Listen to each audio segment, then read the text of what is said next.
The worst part about being invisible is when people look right through you, even at your own mother's birthday party.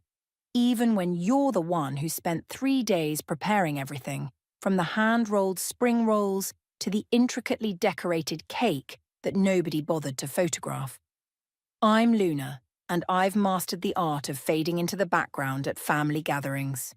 Tonight was no different, except it was the night that changed everything. Mum, did you see what Uncle Dwayne brought? My daughter Emma tugged at my sleeve, pointing at the massive wrapped gift in the corner. Of course, my brother had to outdo everyone else with what looked like a 65-inch TV. That's nice, sweetie, I said, adjusting the wilting flower arrangement that nobody had noticed I'd spent hours on. Luna, honey, could you grab more ice from the garage? My mother called from across the room, not even looking in my direction. She was too busy fawning over Dwayne, who was holding court in our living room, regaling everyone with his latest tech company acquisition. And that's how we closed the deal at $50 million, Dwayne's voice boomed. The future of tech is all about innovation and bold moves. I grabbed the ice bucket, my knuckles white against the plastic. As I passed through the living room, Sarah, our family friend, touched my arm. Luna, those spring rolls are amazing, just like your grandmother used to make. Before I could thank her, Dwayne cut in. Speaking of bold moves, where's that computer engineering degree of yours taking you these days, little sister? Still just playing house? The room fell quiet. Even the kids stopped their chatter. I'm raising my daughters, I said, my voice steadier than I felt. Someone has to be there for the next generation of innovators. Dwayne laughed, that condescending chuckle that made me want to throw the ice bucket at his head. Right, because that's exactly what your degree was meant for, packing lunches and driving carpool. Dwayne, our sister Freya warned, but he was on a roll. I mean, let's be honest, Luna. You had potential once, but you chose to waste it. Not everyone's cut out for the tech world. Some people are meant to stay in the shallow end of the pool. My mother chuckled nervously. Oh, Dwayne, you're terrible. Luna, where's that ice? I stood there, ice bucket frozen in my hands, as my 10-year-old daughter looked up at me with confused eyes. In that moment, something snapped. You know what, Dwayne? I set the bucket down with a thud. You're right. Not everyone's cut out for the tech world. Some people need to buy their way to the top, acquiring other people's innovations because they can't create anything themselves. The room went dead silent. Dwayne's face darkened.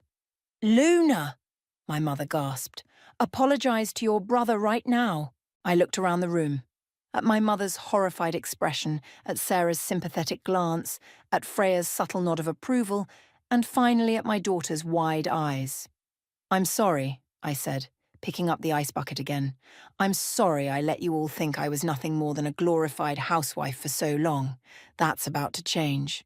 I walked out to the garage, my heart pounding. Through the door, I could hear Dwayne's dismissive laugh. See what I mean? Always so emotional. That's why she could never hack it in tech. In the dim garage, surrounded by boxes of Christmas decorations and outgrown baby clothes, I pulled out my phone. With trembling fingers, I scrolled through my contacts until I found the name I was looking for. Ingrid Flores, my old college roommate and the most brilliant coder I'd ever known. Hey, Ingrid, it's Luna. Remember that app idea we talked about at the reunion last year? The one you said could revolutionize how people connect? I'm in. All in. There was a pause on the other end. Are you sure? Last time we talked, you said the timing wasn't right. I looked back at the door where I could still hear Dwayne holding court. The timing's perfect now. How soon can we meet? I can do tomorrow morning. Coffee at the grind. Perfect. I hung up and filled the ice bucket, a smile playing at my lips for the first time that evening. When I returned to the party, Dwayne was opening his gifts, making a show of each one. I set the ice down and watched as my mother opened the massive TV he'd brought, exclaiming over his generosity. But I barely saw it. In my mind, I was already coding, planning, building something that would make them all sit up and take notice.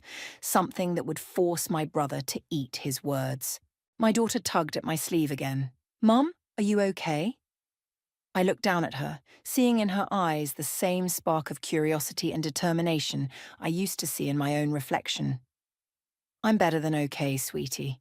I'm about to show Uncle Dwayne exactly what the shallow end of the pool can do. The grind was already buzzing with morning coffee seekers when I spotted Ingrid at our usual corner table. She hadn't changed much since college. Same intense eyes, same habit of drumming her fingers when she was excited about an idea. "You look like you're on a mission," she said as I sat down, two laptops already open in front of her. "More like a warpath," I replied, pulling out my own notebook. "Remember when we talked about creating an app that could predict and prevent technical failures before they happen?" Ingrid's eyes lit up. The Preventive Maintenance AI. Luna. That could revolutionize how companies handle their infrastructure. But the algorithm would need to be perfect, I finished. "I know, and I've been working on it," she raised an eyebrow. While raising two kids, I pulled out my tablet and showed her the preliminary coding I'd been tinkering with during late nights after the girls went to bed. Turns out insomnia and revenge are great motivators. Ingrid scrolled through my work, her eyes widening. "This is actually brilliant. You've created a basic framework that could learn from historical failure patterns, but we'd need massive amounts of data to train it properly. I might have a solution for that," I said, taking a sip of my coffee. "Remember Sarah from my brother's company? She heads their data department, and she's been dropping hints about their maintenance issues for years. The same brother who inspired this revenge coding session? The very same." Just then, my phone buzzed. A text from my mother. "Family dinner tonight. Don't be late like last time." Ingrid saw my expression change. "Let me guess. Family obligations. They still think I'm just playing house," I said, my voice tight. "Even my mum. Yesterday, she told me I should be grateful Dwayne gives my daughters such nice birthday presents, since I can't afford much on my own." "Then let's prove them wrong." Ingrid turned her laptop around. "Look at these market projections. Companies lose billions annually due to preventable technical failures. If we can create an AI that predicts these failures, we could save them millions," I finished, feeling the familiar excitement of a challenging project. "But we'd need funding, infrastructure." "Leave that to me," Ingrid said. "I've got connections from my time at Silicon Valley, but Luna, are you sure you're ready for this? It's going to be intense." Before I could answer, my daughter Emma's face appeared in the coffee shop window, pressed against the glass. My other daughter Lily waved frantically beside her. "Mom, we finished soccer practice early." They burst into the cafe, still in their uniforms. "Girls, this is my friend Ingrid," I said as they bounded over. "We used to code together in college." "You code?" Emma's eyes went wide. "But Uncle Dwayne said—" "Uncle Dwayne doesn't know everything," I cut in, perhaps too sharply. "Actually, Ingrid and I are working on something pretty exciting." "What is it?" Lily peered at the laptops. Ingrid smiled and turned her screen toward them. "See these patterns? We're teaching computers to predict when other computers might break, so we can fix them before they do." "Like when my tablet knew its battery was going to die?" Emma asked. "Exactly like that. But for big companies with thousands of computers," I said, watching their faces light up with understanding. "That's so cool," Lily exclaimed. "Can we help?" I looked at their eager faces, then at Ingrid. "Actually, yes.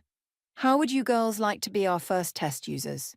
We'll need people to try out the app once we build it." "Will Uncle Dwayne use it too?" Emma asked innocently. Ingrid caught my eye, a slight smirk playing on her lips. "Oh, I have a feeling your Uncle Dwayne will definitely be interested in what your mum creates." After dropping the girls at home, I returned to find Ingrid had already drafted a basic project timeline. "We can have a prototype in 3 months," she said. "But Luna, you'll need to be all in. No holding back." I thought about Dwayne's smirk at yesterday's party, about my mother's dismissive attitudes, about my daughter's amazed faces when they saw what I could do. "I'm all in," I said, pulling my laptop closer. "But let's make it 2 months.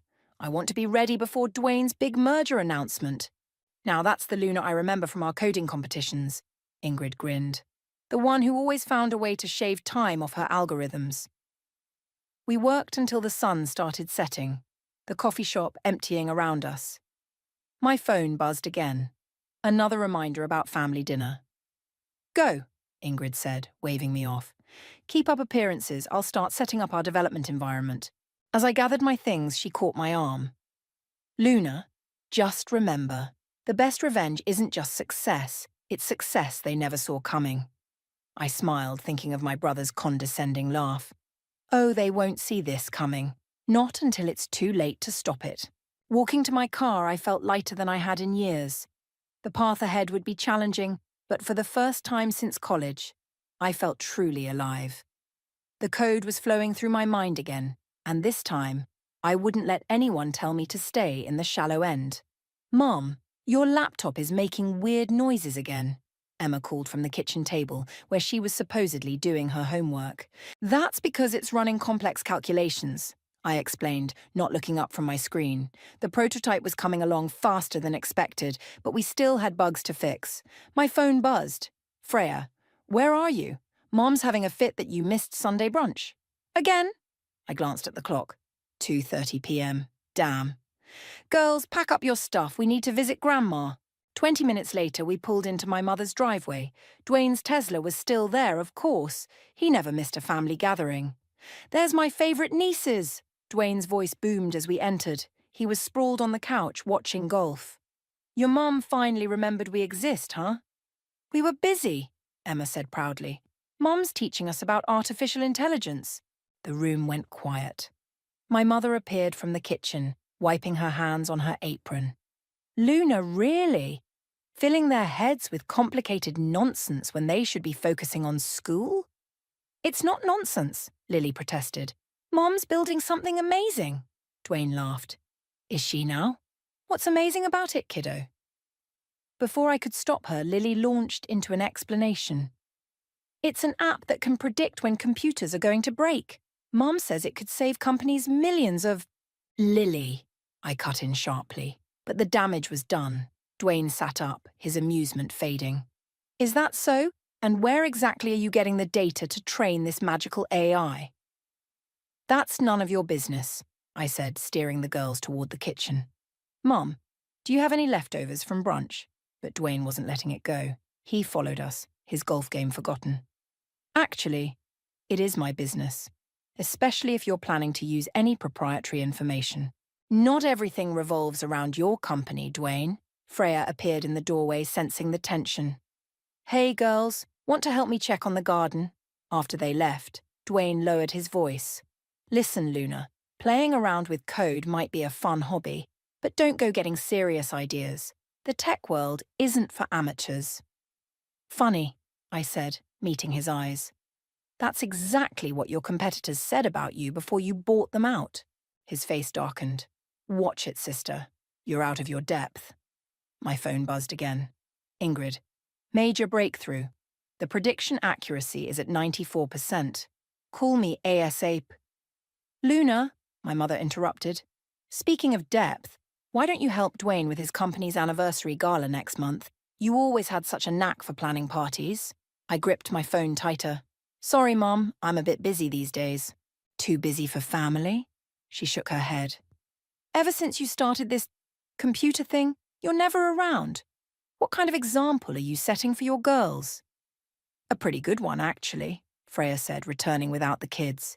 She's showing them that mothers can be more than just party planners. Stay out of this, Freya, Dwayne warned. Or what? Freya challenged. You'll mansplain technology to me, too. My phone buzzed continuously now. Ingrid was calling. I need to take this, I said, stepping onto the back porch. Behind me, I could hear Dwayne and my mother's disapproving sighs. Luna! Ingrid's voice was electric with excitement. The algorithm just predicted a major server failure in our test environment 30 minutes before it happened. We're ready for real-world testing. I glanced through the window at Dwayne, who was now lecturing Freya about family loyalty. How soon can we launch? 2 weeks, maybe less, but Luna! We got another email from that venture capitalist. He wants to meet. My heart raced. The one who backed that billion-dollar startup last year? The same. He's heard rumors about what we're building. Says it could be exactly what the industry needs. Through the glass, I saw my daughters return from the garden, their faces lighting up when they saw me. Behind them, Dwayne was checking his phone, his expression growing increasingly concerned. "Set up the meeting," I said. "And Ingrid, let's accelerate the timeline. I want to launch before Dwayne's merger announcement." "That's in 3 weeks," she cautioned. "We'd be cutting it close." "Trust me," I said, watching my brother's frown deepen as he read something on his phone. "The timing needs to be perfect." I hung up just as Sarah, our family friend, rushed onto the back porch. "Luna, I've been trying to reach you, the predictive maintenance system at Dwayne's company. It's showing signs of imminent failure. Their current software can't identify the cause." I smiled, thinking of our algorithm's 94% accuracy rate. How unfortunate for them. Sarah's eyes widened with understanding. "Your app? It could prevent this, couldn't it?" "It could," I agreed. "But something tells me my brother isn't ready to admit he needs his little sister's help." Inside, I could hear Dwayne barking orders into his phone. For once, I was glad to be invisible. It meant no one noticed my satisfied smile as I watched chaos unfold in the shallow end of the pool. The venture capitalist's office screamed success, all glass and chrome with a view of the bay. Marcus, the man himself, leaned back in his chair, staring at our demo with an intensity that made my palms sweat. "Run it again," he said. Ingrid nodded, restarting the simulation. On the massive screen, our AI predicted 3 system failures in a complex network, highlighting them in red before they occurred. "Impressive," Marcus said, standing up. "But I need to know, how did you get such accurate predictions with limited data?" Before I could answer, my phone lit up. Emma's school. I declined the call, but it immediately rang again. "Take it," Ingrid said. "I'll explain the technical details." I stepped out into the hallway. "Hello? Mrs. Kelly? Emma had a panic attack during her presentation. She's asking for you." My heart sank. "I'll be right there." Back in the conference room, Marcus was nodding enthusiastically at Ingrid's explanation. "The pattern recognition is revolutionary. With proper backing, this could—" "I have to go," I cut in. "Family emergency." His expression shifted. "Mrs. Kelly, while I appreciate family commitments, this level of investment requires—" "My daughter needs me," I said firmly. "Ingrid can handle the technical questions. I'll be back in an hour." I caught Ingrid's supportive nod as I rushed out, but Marcus's frown followed me to the elevator. At school, I found Emma curled up in the nurse's office, her science project poster crumpled beside her. "Baby, what happened?" She looked up, tears streaking her face. "I was telling the class about your app, about how it helps computers. But Tyler said I was lying. He said his dad works for Uncle Dwayne and that you're just a mom who plays with computers." My chest tightened.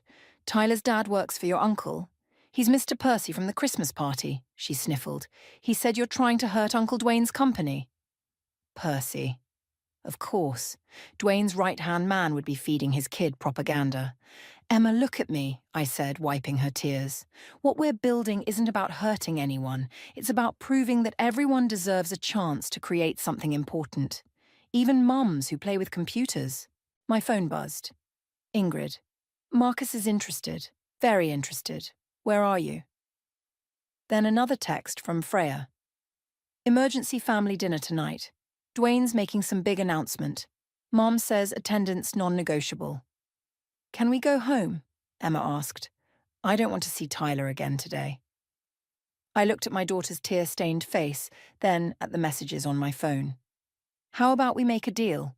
We'll go home, get cleaned up, and then show everyone exactly what your mom can do." Back at the venture capitalist's office, Emma sat quietly in the corner with her tablet while I finished the presentation. Marcus was still there, along with 2 other investors. "The market potential is clear," Marcus said, "but your brother's company is announcing a competing product next week." I felt Emma tense behind me. "No, they're not," I said confidently. "They're announcing a merger. One that depends on their current systems working perfectly for the next month." Marcus raised an eyebrow. "And you know this how?" "Because I know my brother, and I know his systems better than he thinks I do." Mom, Emma called out. Uncle Dwayne's company is trending on Twitter. We all turned to look at her tablet. The headlines were brutal. Major system failure at tech giant.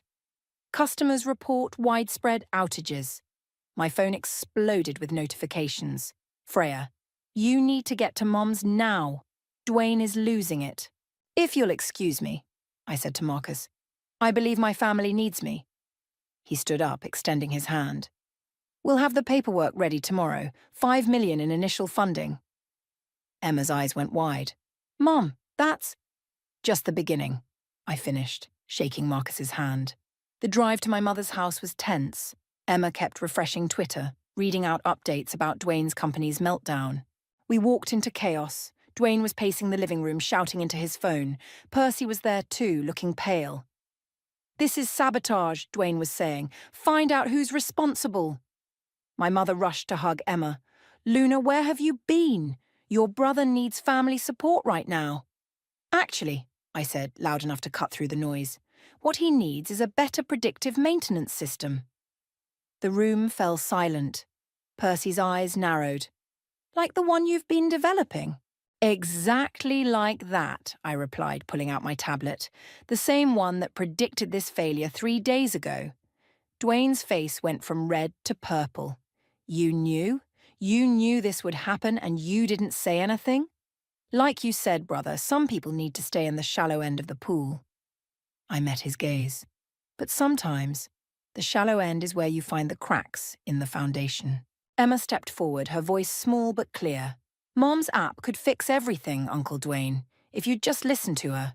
The room held its breath as Dwayne looked from his niece to me, his company crumbling around him, his perfect image shattering like the systems he'd failed to protect. How much? He finally asked. I smiled, thinking of Marcus's offer. Oh, brother, we're way past that now. Tech's newest rising star, the stay-at-home mom taking Silicon Valley by storm. The headline glared from my laptop screen as Ingrid paced our new office, fielding calls from reporters. No, she's not available for comment right now, she said for the 100th time. Yes, we'll be at the tech conference next week. No, we're not discussing the rumors about TechVance's system failures. I closed the laptop, my head spinning. In just 3 days, our app had gone from secret project to viral sensation. Marcus's investment had made headlines, and our waiting list for beta testing was growing by the hour. Mom! Lily burst into the office, waving her phone. You're trending on TikTok! Some girl made a video about you showing up her dad who said women can't code. Wonderful, I muttered, just as my mother's number flashed on my screen. I let it go to voicemail. Luna, Ingrid said, covering her phone's microphone. Percy's here. He's demanding to see you. Send him in. I straightened my jacket, grateful I'd chosen to wear my power suit today. Percy stormed in, his usual polished appearance slightly frayed. This has gone far enough, Luna. You need to stop this media circus before it destroys your brother's company. Funny, I said, keeping my voice level. I don't remember Dwayne worrying about destroying other companies when he was buying them out. This is different. This is family. Yes, it is. I stood up, and family should have recognized my potential instead of dismissing it. Mom, Lily tugged at my sleeve. Uncle Dwayne's on TV again. We all turned to the mounted screen where Dwayne was giving an emergency press conference. He looked tired, his usual confidence cracking around the edges. While we acknowledge the recent technical difficulties, TechVance remains committed to providing the highest quality service to our clients. He's drowning, Percy said quietly. Your little revenge project is working. Happy now? Before I could respond, Sarah burst into the office. Luna, you need to see this. Someone leaked internal emails from TechVance. They knew about the system vulnerabilities months ago but covered them up. My blood ran cold. What? It's all over Twitter. The timestamps, the warning signs, everything. Sarah pulled up the feeds on her tablet. They ignored multiple red flags because fixing the issues would have delayed the merger. Percy's face went ash white. Those emails were confidential. They were negligent, I corrected. And now everyone knows it. My phone buzzed again. Freya, turn on Channel 7 now. The news anchor's voice filled the room. Breaking news about TechVance's corporate practices. Sources claim the company's leadership, including CEO Dwayne Kelly, deliberately ignored warnings about system vulnerabilities. In related news, former employee Luna Kelly's new predictive maintenance app has been hailed as a potential solution to prevent such catastrophic failures. "Mum," Lily whispered. "You're famous." Percy stepped closer, his voice low. "Call off the dogs, Luna. Work with us. We can make this beneficial for everyone. Like Dwayne made things beneficial for me." I gestured to the screen where his press conference was imploding. "By treating me like a hobby coder playing house?" "You've made your point," he pleaded. "But this isn't just about Dwayne anymore. Thousands of jobs are at stake." My phone lit up with another call, this time from Marcus. "The tech conference wants you to give the keynote speech," he said when I answered. "They're bumping Dwayne from the slot." I looked at Percy's desperate face, at my daughter's proud expression, at Ingrid's questioning glance. "Tell them I'll do it," I said to Marcus. "But I have one condition." After hanging up, I turned to Percy. "Tell my brother I want a meeting, tonight, just the two of us. And if he refuses, then I'll tell my story at the keynote. All of it, including how TechVance's CEO treated his own sister's technological innovations." Percy left quickly, already dialing Dwayne's number. Ingrid waited until the door closed before speaking. "Are you sure about this? We have them on the ropes. We could..." "Could what?" I interrupted. "Destroy my brother's company? Watch him crash and burn?" I looked at Lily, still clutching her phone with its viral videos. "What kind of example would that set?" "The kind that shows consequences," Ingrid argued. "No," I said, watching another news segment about TechVance's failures. "The kind that perpetuates a cycle of revenge. There has to be a better way." My phone buzzed one final time. Dwayne. "Fine. Meeting at 8. The old diner where Dad used to take us." I smiled, remembering the countless Sunday mornings we'd spent there as kids, dreaming about changing the world through technology, before competition and pride got in the way, before the shallow end became a weapon instead of a starting point. "Mum?" Lily's voice pulled me back. "Are you going to help Uncle Dwayne?" I hugged her close, watching the chaos unfold on multiple screens. "No, sweetie. I'm going to help himself. Sometimes that's the best revenge of all." The neon sign of Joe's diner flickered in the evening darkness, just like it had 20 years ago. Dwayne was already there, occupying our old booth by the window, looking smaller somehow without his usual corporate armor. "You're late," he said as I slid into the seat across from him. "Actually, I'm right on time." I picked up the menu, though we both knew it hadn't changed in decades. "Still getting the blueberry pancakes?" "Cut the small talk, Luna." He pushed a stack of papers across the table. "Here's our offer. Full acquisition of your app, plus a senior position at TechVance." I didn't even glance at the papers. "No. It's a generous offer. More than generous, considering..." "Considering what?" I set down the menu. "Considering I'm just playing house? Or considering your company is hemorrhaging clients while mine is trending on social media?" The waitress appeared, coffee pot in hand. "Well, if it isn't the Kelly kids, your usual orders." "Yes," we said simultaneously, then glared at each other.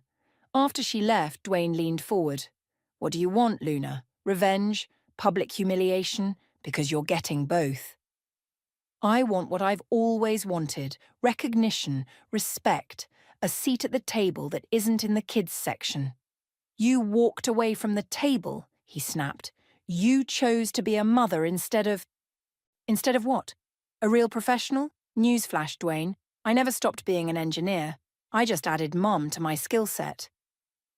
The waitress returned with our orders. Blueberry pancakes for him, chocolate chip for me. Just like when we were kids and Dad would bring us here after his night shifts. "Remember what Dad used to say?" I asked, cutting into my pancakes. "About how technology should bring people together, not drive them apart." Dwayne's fork paused halfway to his mouth. "Don't bring him into this." "Why not?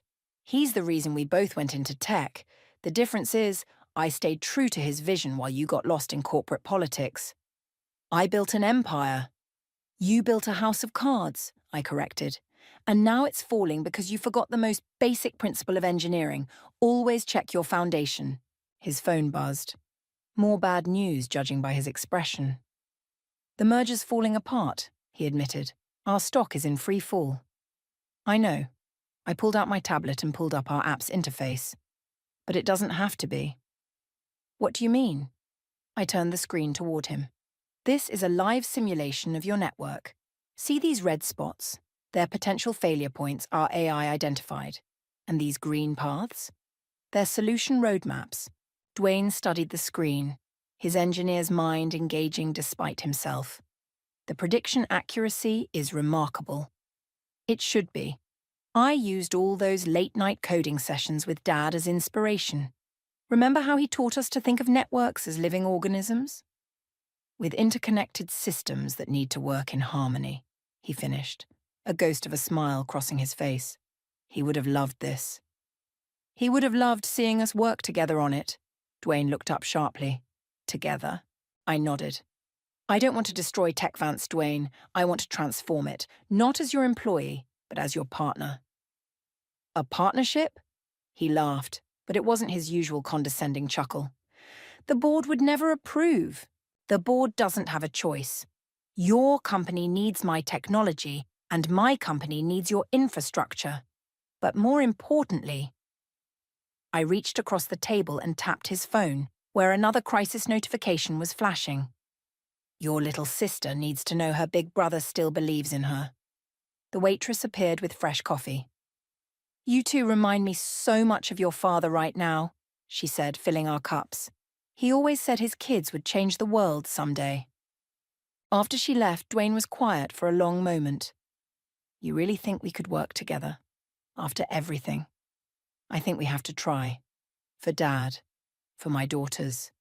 For all the other little girls who are told to stay in the shallow end. He picked up the acquisition papers and slowly tore them in half. Freya's going to love this. She always said we were stronger together than apart. Speaking of Freya, I checked my phone. She's been texting me updates about Mum's reaction to all this. Apparently, she's finally telling everyone about her own secret coding project. Dwayne nearly choked on his coffee.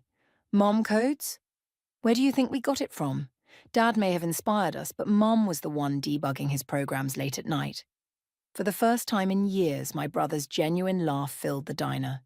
We really don't know everything about our family, do we?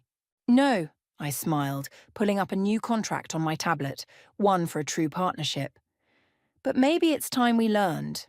As we sat there hammering out details over cooling pancakes, I realized this was better than revenge. This was redemption, for both of us. The boardroom was packed. Every executive from TechVance sat on one side, their faces a mix of skepticism and barely concealed hostility. On my side sat Ingrid, Marcus, and our legal team. Dwayne stood at the head of the table, looking more nervous than I'd ever seen him. The terms are simple, he began. A full merger between TechVance and Luna's company, with shared leadership and— This is absurd, Percy interrupted, standing up. We're talking about giving half our company to a startup that's barely 6 months old? A startup that predicted and could have prevented our recent catastrophic failures, Dwayne countered. Which they suspiciously knew about in advance, Percy shot back, glaring at me. I stood up slowly. Would you like to see exactly how we knew? I brought receipts. Opening my laptop, I projected our data onto the wall screen. These are your system logs from the past year. Every warning sign, every red flag, every potential failure point that you ignored.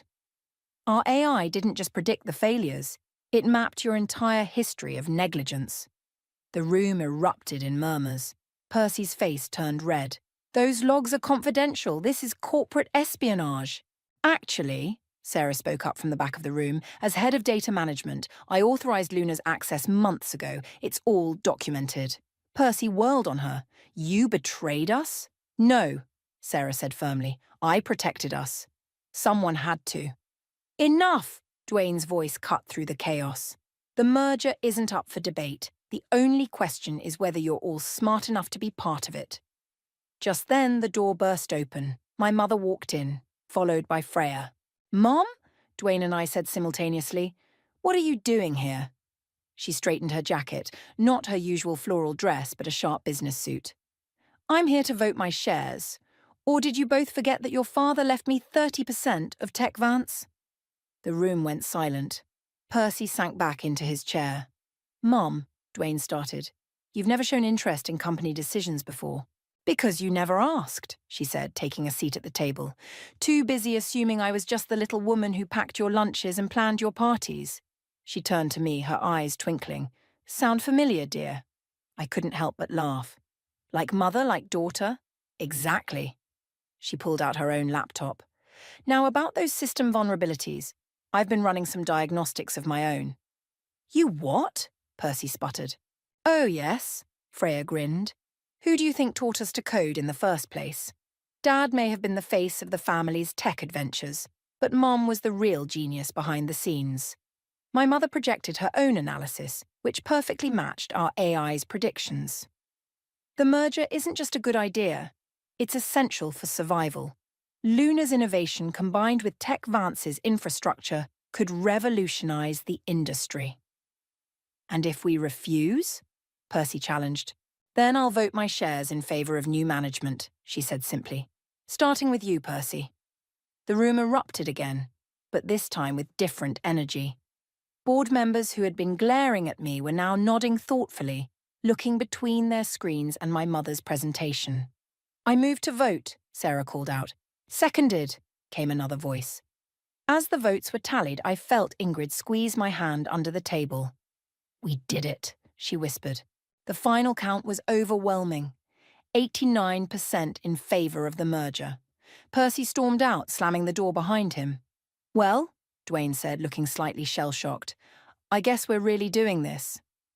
Yes, we are, I agreed, standing up to shake his hand. Partners. Partners, he echoed, then pulled me into an unexpected hug. I'm sorry, Luna, for everything. Save it for the press conference, I whispered back. We've got a better story to tell now. As the room cleared out, my mother stayed behind, still typing on her laptop. The system integration should be relatively straightforward, she said casually. I've already drafted a framework. Mom, I said, sitting beside her. Why didn't you ever tell us? She smiled, closing her laptop.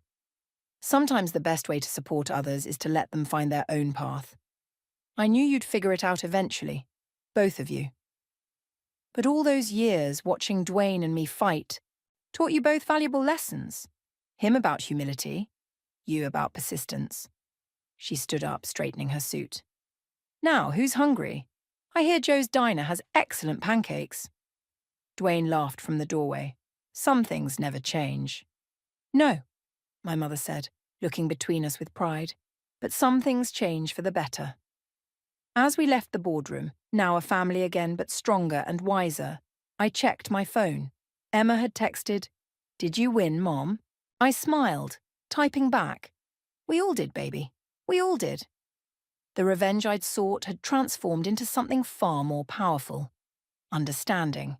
As we headed to the diner, I realized the shallow end of the pool had never been the problem. The problem was letting others define its depth. And now, to present our keynote on the future of predictive technology, please welcome Luna and Dwayne. I cut the announcer off, stepping onto the stage. Just Luna, please. I've earned the right to stand on my own.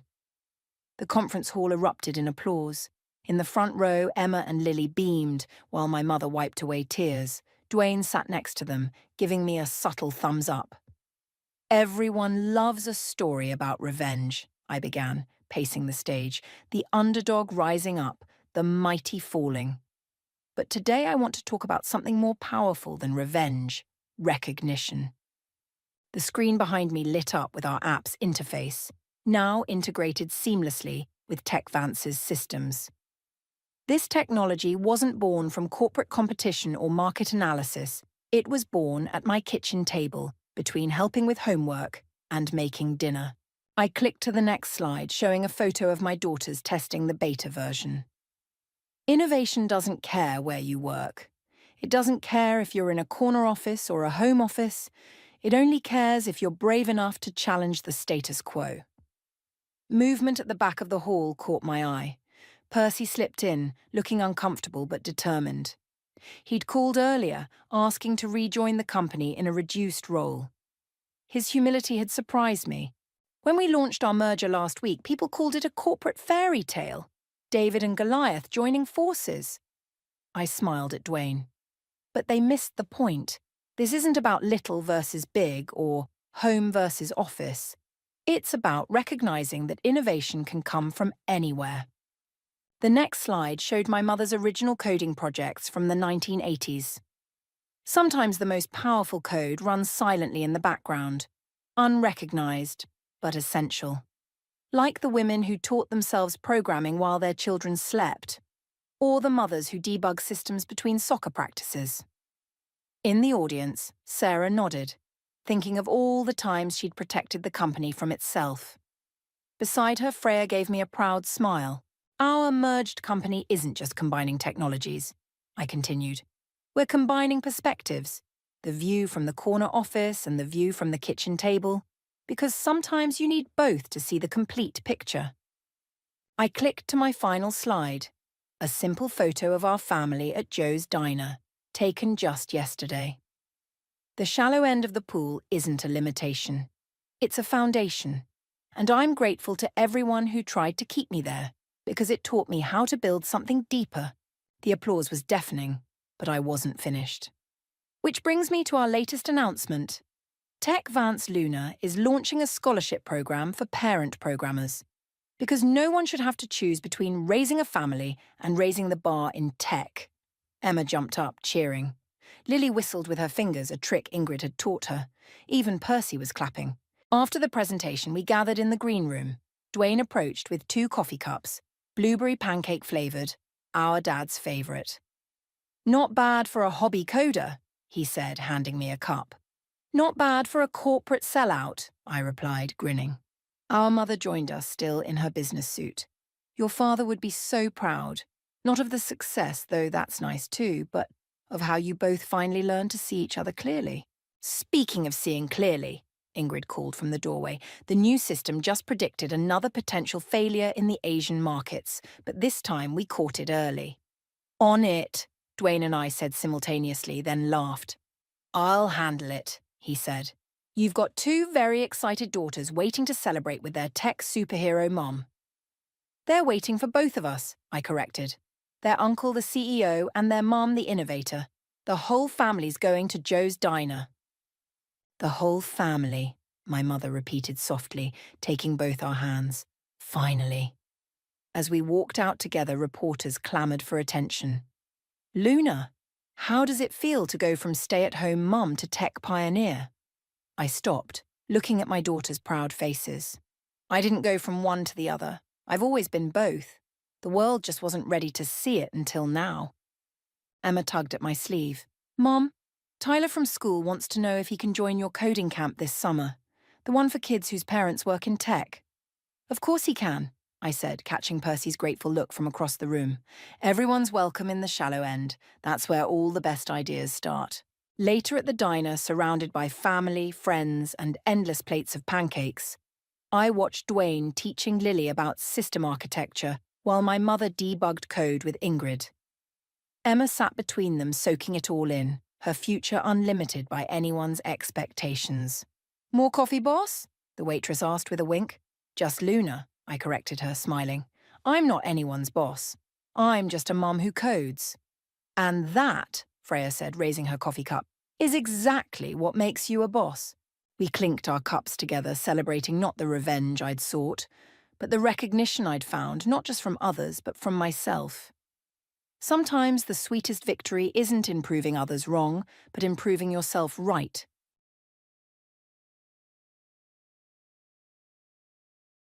In an upscale neighborhood in the Boston suburbs, Avery Monroe began her morning routine. Perched on the marble kitchen counter, she sipped her coffee while preparing for today's client meeting. Avery had struggled to get her interior design firm off the ground, but things had finally stabilized over the past few months. Mom, have you seen my lunchbox? 8-year-old Ethan came bounding down the stairs. His bright blue eyes always warmed his mother's heart. It's in the refrigerator, I prepared it yesterday, Avery smiled, gently fixing her son's tousled hair. The kitchen door opened, and Richard appeared in his business suit. He was known as one of Boston's top insurance brokers. At first glance, they were the perfect family, a large suburban home, successful careers, and an adorable son. "Good morning," Richard greeted coldly, still holding his briefcase. He had barely joined the family for breakfast lately. "Leaving early again?" Avery tried to meet her husband's eyes, but Richard was busy checking his phone. "Final stage of a big contract." "Don't expect me for dinner either." He lightly patted his son's head, took just one sip of coffee, and started preparing to leave. Avery sighed. Her relationship with Richard had noticeably cooled over the past few months. He no longer talked like he used to, came home late, and gave only vague answers to her questions. Whenever she pressed him, she always got the same answer: "I'm trying to close a big deal. It's for the family." After Richard left, Avery dropped her son off at school and headed to her office. Her design firm was small, but well regarded by clients and slowly expanding. That afternoon, while she was reviewing plans for a new project, the phone rang. It was Richard's mother, Carol. "Avery, as a member of this family, you should be more responsible." Carol's voice always carried a critical tone. "Richard is busy with work, yet you always prioritize your own career." Avery took a deep breath. Criticism from her mother-in-law was routine. "Carol, I'm contributing to the family income too. Besides, Richard and I agreed to support each other's careers." "Oh, really?" Carol said coolly.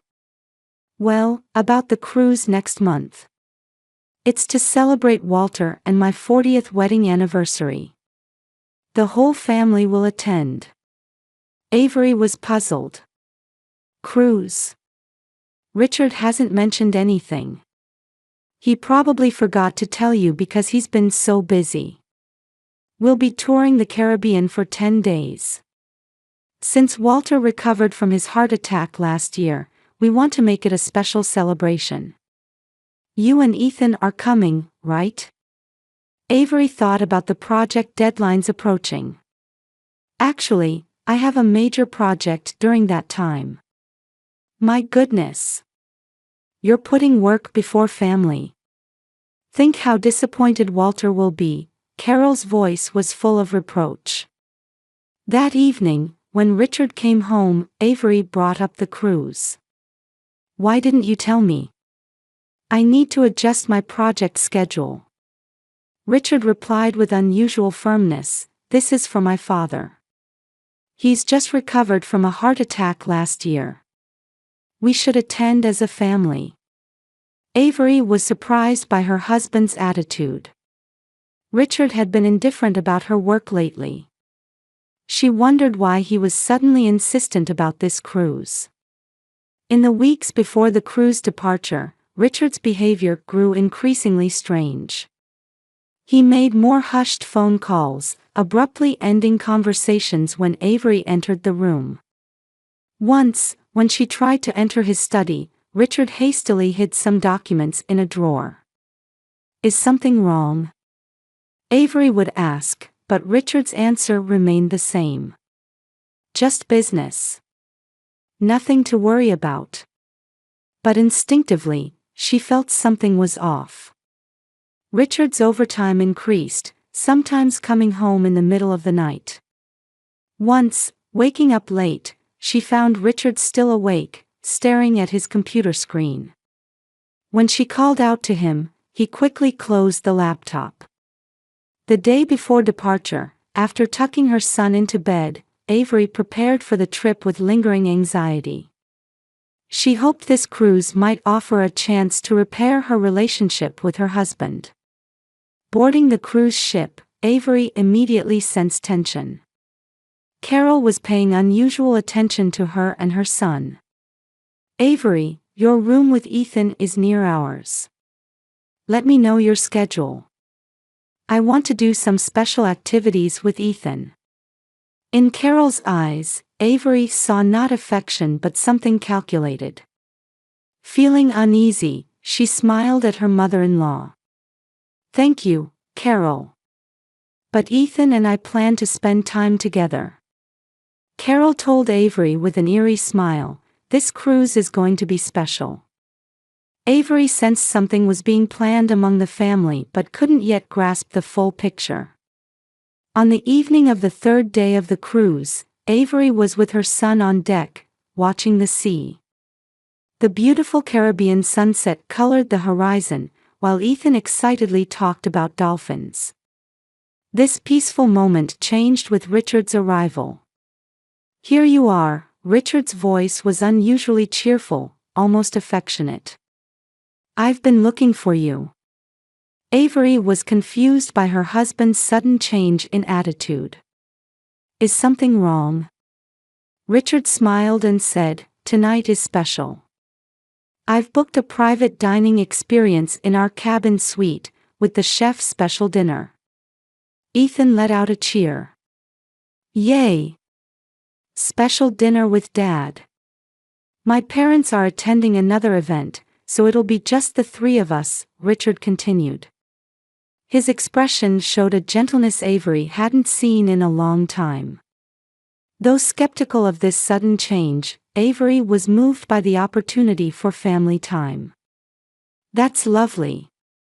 Any special reason?" "Just want to spend time with family." Richard placed a hand on his son's shoulder. "I realized I've been too busy lately." Back in the luxurious cabin suite, the table was indeed set with an elaborate meal. Seafood appetizers, lobster main course, and even Ethan's favorite chocolate dessert. Through the windows, starlight and the dark sea created a romantic atmosphere. "Wow! All this for us?" Ethan's eyes sparkled. "Yes, especially for you," Richard smiled at his son. "I arranged all your favorite desserts today." Richard opened a wine bottle and clinked glasses with Avery. "A toast to our new life ahead." Avery felt something odd about his words. "New life?" "Yes, to new possibilities, new adventures," Richard answered vaguely. His eyes seemed to be hiding something. During dinner, Richard appeared to enjoy family conversation for the first time in a while. He showed interest in Ethan's school activities and asked about Avery's recent projects. Occasionally, though, he checked his watch and phone. "Dad, will you come to the pool with me tomorrow?" Ethan asked Richard. "Of course," Richard answered, but his voice carried a subtle hesitation. Midway through the meal, Richard's phone rang. He looked at the screen, his expression tensing slightly, and said, "I'll be right back," before stepping out. Avery heard him speaking in hushed tones outside. His voice was low and tense. When Richard returned, his expression was rigid, showing signs of anxiety. "Is something wrong?" Avery asked, but he brushed it off, saying, "Business call. Don't worry about it." When dessert time came, Richard served a special chocolate cake. "This is a special order. I specifically requested it from the chef." Avery and Ethan happily began eating the cake. It was sweet and delicious at first, but after a few bites, Avery began to feel strange. Her body felt hot, and her vision blurred. Ethan's face flushed as he said, "Mom, I feel funny." "Richard, we're not feeling well." Avery tried to stand, but her legs wobbled, and she clutched the table. Her head was spinning, making it difficult to think clearly. Richard calmly said, "You'll feel better after resting," and helped her lie down on the sofa.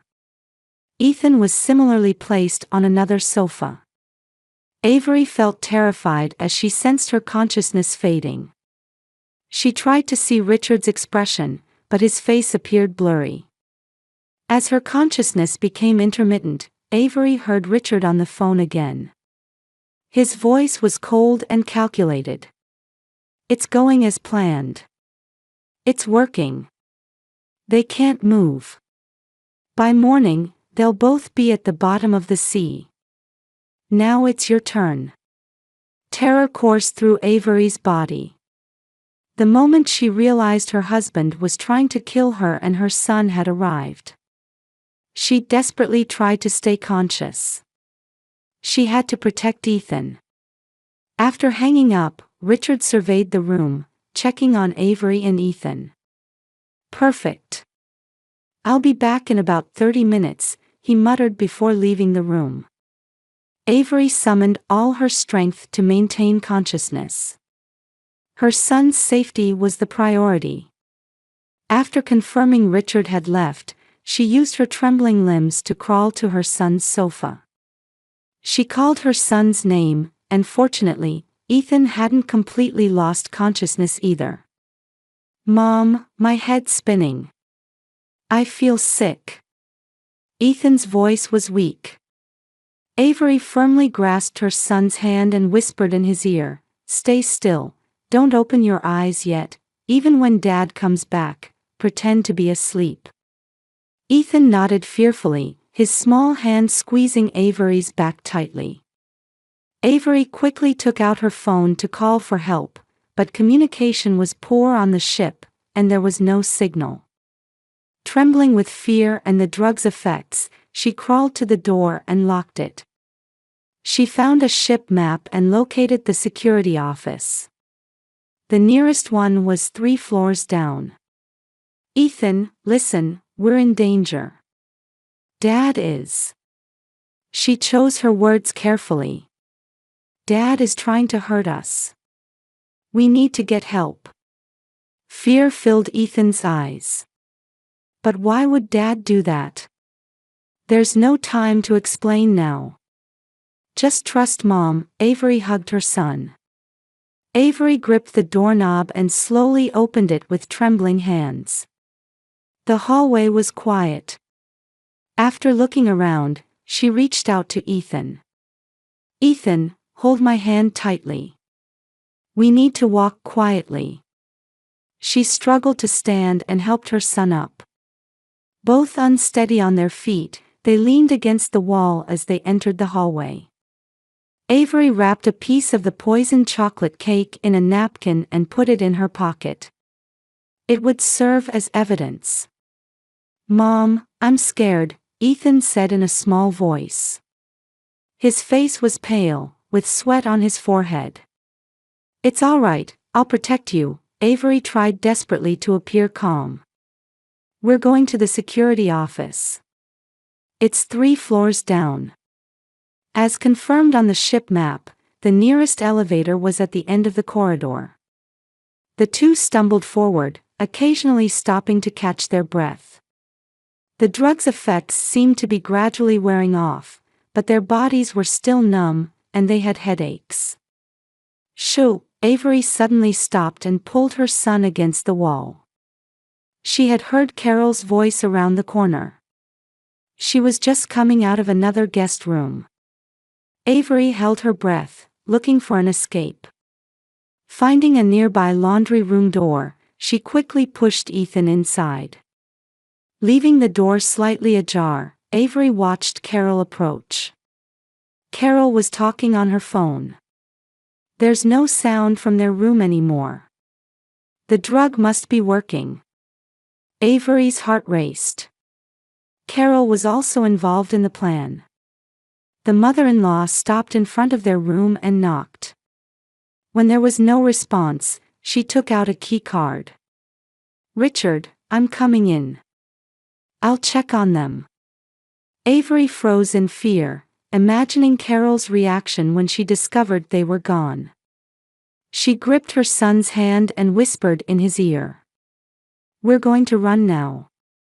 Towards the elevator. The moment Carol entered the room, Avery and Ethan burst out of the laundry room and began running in the opposite direction. Despite stumbling and hitting the walls, they desperately headed for the elevator. "They're gone." Carol's shout came from behind. Richard, they've escaped. Avery didn't look back. She pressed the elevator button and waited for the doors to open. Ethan had started crying in fear. "Mom, Grandma's coming." From the far end of the hallway, Carol was approaching them with quick steps. "Avery." "Ethan." "Wait there. Richard is worried about you." The elevator doors opened, and Avery pushed her son inside. "Hurry." She pressed the "close" button repeatedly. As the doors began to close, Carol came running. "Wait. You're not well." The doors closed completely, and the elevator began its descent. Avery leaned against the wall in relief. Ethan was trembling in her arms. "Is Grandma bad too?" Avery embraced her son. "Don't worry. We'll get help soon." The elevator arrived at the ship's main deck. When the doors opened, they emerged into an atrium bustling with passengers. The evening entertainment had just ended, and people were gradually returning to their rooms. Avery looked for signs indicating the security office's location. "It's over there," she said, pulling her son's hand, trying to make their way through the crowd. However, the drug's effects hadn't completely worn off, and both struggled to walk straight. Some passengers looked at them suspiciously. "Mom, that person." Ethan fearfully pointed to a young female staff member across the crowd. It was the woman Richard had lunched with. She was looking around vigilantly while talking on her phone. "Let's avoid that woman." Avery changed direction, entering another corridor. The ship was like a maze, and even with the direction signs, finding the security office was confusing. "I think it's this way," Avery proceeded, though uncertain. However, the corridor she turned into was a dead end. "Wrong way, let's go back." When they turned around, the female staff member was standing at the entrance to the corridor. Upon spotting Avery and Ethan, she immediately said something into her phone. "I found them. C deck, west side." Avery quickly looked for another route. There was a crew-only door at the dead-end corridor. Without hesitation, she opened it and pulled Ethan inside. "Aren't we not supposed to go in here?" Ethan asked worriedly. "It's okay in an emergency," Avery replied. The crew area hallway was narrow with dim lighting. They proceeded further and emerged into the back of the kitchen. Chefs were busy working, and they tried to pass through as inconspicuously as possible. "Excuse me, passengers aren't allowed here," a young cook called out to them. Avery made a split-second decision to tell the truth. "Please help us. My son and I are in danger. My husband poisoned us." "Avery." Turning around, she saw Richard standing at the kitchen entrance. Beside him were the female staff member from earlier and a man in a security uniform. "She's my wife. She's been mentally unstable," Richard told the kitchen staff. His voice sounded concerned, but his eyes were cold. Avery stood protectively in front of her son. "Stay away. You tried to kill us." As the surrounding staff showed surprised expressions, Richard moved closer. "Calm down. You're confused. You need to take medicine and rest." "Liar!" Avery shouted. "You poisoned our dinner. And I heard you say on the phone, by morning, they'll both be at the bottom of the sea." The security officer looked at Richard. "Sir, shall I escort your wife to your room?" Richard nodded calmly. "She's been showing symptoms of paranoia lately. I was planning to have her see a doctor." "Don't believe him." Avery was desperate. This man is planning insurance fraud. My son and I each have million-dollar life insurance policies. I have proof. She took out the cake wrapped in the napkin from her pocket. This is part of the dinner my husband served. If you test it, you'll find poison. The kitchen was filled with tension. Perhaps moved by Avery's desperation, an older chef stepped forward. Wait a moment. This is serious. Let's call the security chief. Richard's expression momentarily hardened. That's not necessary. This is a family matter. I'll take care of my wife. No, I will not go with my husband, Avery said, embracing her son. Please protect us. The chef said something to the security officer, who began communicating on his radio. Richard stared intently at the two. Just then, the female staff member whispered something to him. Richard bit his lip and looked at the exit. Please stay where you are. The ship's security chief appeared with several subordinates. A stern-looking middle-aged man, he was trying to quickly assess the situation. Please explain the situation, he said, turning to Avery. With a trembling voice, Avery began explaining. My husband prepared dinner for me and my son. After eating, we began to feel disoriented. As I was losing consciousness, I heard my husband say on the phone, by morning, they'll both be at the bottom of the sea. She offered the cake wrapped in the napkin. This is evidence. Please test it. The security chief took the cake and instructed one of his staff to secure it. This is a serious accusation. We need to hear from both parties. Richard stepped forward, feigning calmness. My wife has been experiencing hallucinations recently. She needs treatment. He's lying. Avery cried. He's conspiring with his mistress to kill us. And Carol, his mother, is also involved. Mistress? The security chief tilted his head. Avery pointed to the female staff member. Her. She's Richard's mistress. The woman's face changed color as she looked at Richard. Richard couldn't hide his anxious expression. This is ridiculous. Sophia is just an acquaintance. Sophia. Avery raised her voice. So you know her name. Yet she was never introduced to me. The security chief focused on Sophia. What is your relationship with this man? Sophia hesitated, looking at Richard. We are. She has nothing to do with this, Richard quickly answered. What matters is that my wife is mentally unstable. I am not unstable. Avery took out her phone. My husband's behavior had been suspicious for weeks.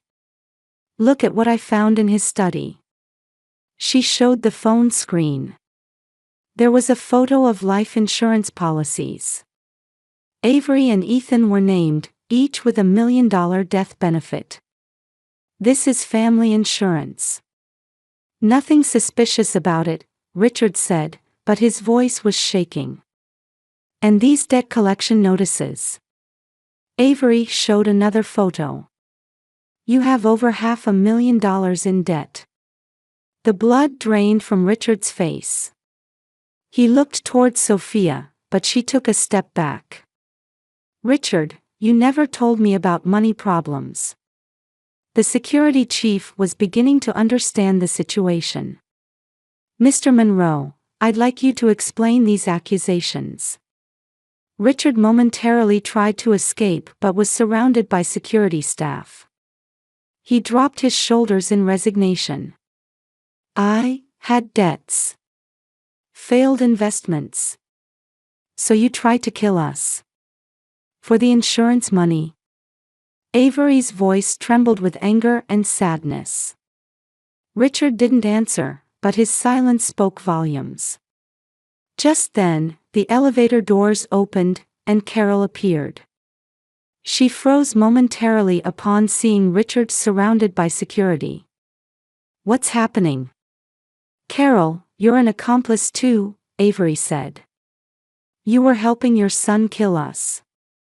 "That's absurd." Carol denied, but her eyes were wide with fear. The security chief instructed his subordinates, "Take them all to separate rooms and contact the authorities. We'll hand them over to the police upon arrival at port." Sophia suddenly began crying. "I didn't know, he just said he was getting a divorce, not killing." Avery held Ethan tightly. Her fear had turned to anger. As Richard was being led away, he looked back once at Avery and Ethan. There was no regret in his eyes, only anger that his plan had failed. "I trusted you," Avery said quietly. "We were a family." Richard was led away without answering. Carol, too, was escorted to a separate room, resisting all the while.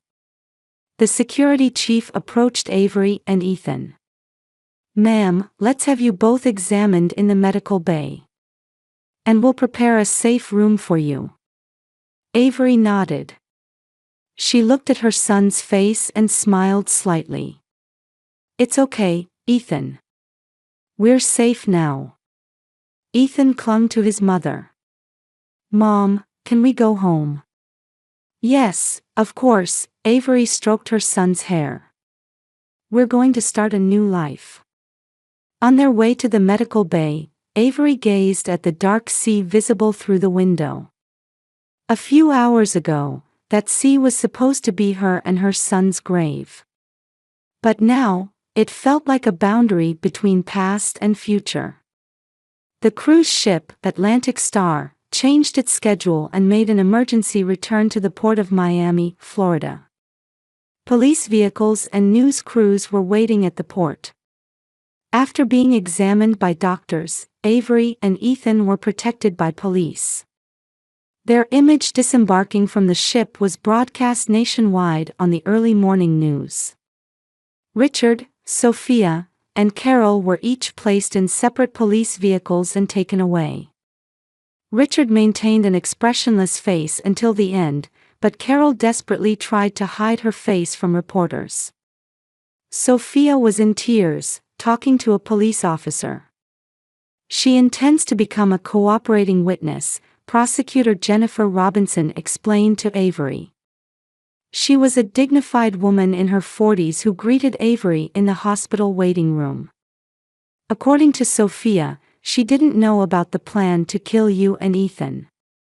Watching Ethan's sleeping face, Avery replied, "I don't know whether to believe she's telling the truth." "We'll investigate," Jennifer affirmed. "Her testimony will be important. But the evidence you collected is already powerful enough." Tests revealed that the chocolate cake contained a powerful sleeping drug, nearly a lethal dose. Further evidence was found in Richard's phone records. As trial preparations proceeded, Avery and Ethan temporarily stayed with her sister Melissa in Boston. "I'll absolutely protect both of you," Melissa said. Having previously worked as a counselor for domestic violence victims, she was experienced in helping people with emotional trauma. When the trial began, the full extent of Richard's plan was revealed. He had accumulated over $500,000 in debt over the past 3 years. Gambling and failed investments were the cause, but he had kept it hidden from Avery. The defendant devised the most despicable plan to avoid financial ruin, the prosecution stated in opening arguments. He attempted to murder his wife and son to collect $2 million in life insurance. But even more shocking facts came to light. According to Carol's testimony, Richard's father Walter's heart attack may not have been natural. Richard had tampered with his father's medication to weaken him. He had his eye on his father's inheritance as well, the prosecutor told the jury. The murder plan on the cruise ship may not have been his first crime. Carol, too, was more than just an accomplice.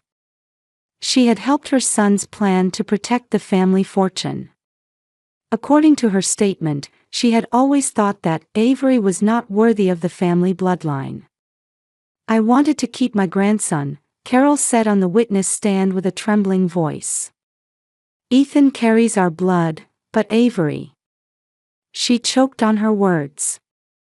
During the trial, Avery took the stand multiple times. Her composed testimony and collected evidence supported the prosecution's case.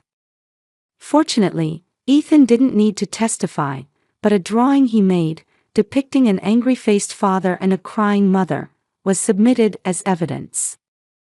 "The trauma this child experienced is immeasurable," child psychologist Dr. Chen testified in court. He was betrayed by the most trustworthy figure, his father. After a 3-month trial, Richard was sentenced to 25 years for attempted murder and conspiracy. Carol received 15 years, while Sophia, as a cooperating witness, got a 5-year suspended sentence.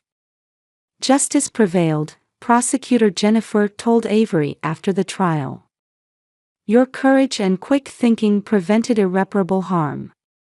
For Avery and Ethan, the road to recovery was long and difficult. Ethan often woke up with nightmares and had trouble concentrating at school. Avery decided to seek professional counseling for both her son and herself. "Overcoming trauma takes time," therapist Dr. Lawrence told them. "But you're both incredibly strong. You'll get through this." 6 months later, Avery left Boston and moved to a small town in Connecticut. There, she opened a new interior design office, and Ethan started at a new school. "We needed a fresh start," Avery told her sister Melissa on the phone. "Both Ethan and I needed to emerge from the shadows of our past." Her new business grew steadily, thanks to her creativity and determination. Through connections from Richard's insurance industry days, she acquired several important clients. Ironically, Richard's former colleagues were happy to help her. Ethan, too, was showing signs of recovery. He made new friends and joined a soccer team. He still had nightmares occasionally, but less frequently. On a spring day, 1 year after the cruise ship incident, Avery hosted a small gardening party at her home. Ethan's friends and their parents, her new friends, and Melissa and her family gathered. Avery raised her glass. "To new beginnings." Ethan stood beside his mother, holding her hand. His eyes held a brightness that hadn't been there a year ago. "Mom, we're going to be okay, right?" he asked quietly. Avery looked at her son and smiled. "Yes, we're going to be fine. Now and always." She thought about the drawer containing newspaper clippings, a photo of Richard in prison, articles about Carol's deteriorating mental state, a short piece about Sophia's rehabilitation program. They were part of her past but no longer shaped her future. The wind blew gently, carrying the scent of newly planted flowers. Avery took a deep breath, savoring this peaceful moment. Fear hadn't completely disappeared, but hope now prevailed. She and Ethan had weathered the darkest storm through love and courage. "It's a beautiful day," she said quietly, looking up at the sky. Ethan nodded with a smile. "Yes, it really is a beautiful day." In a spring garden full of promises of new life, mother and son stood hand in hand. Their story began with betrayal and danger but transformed into a tale of love and recovery.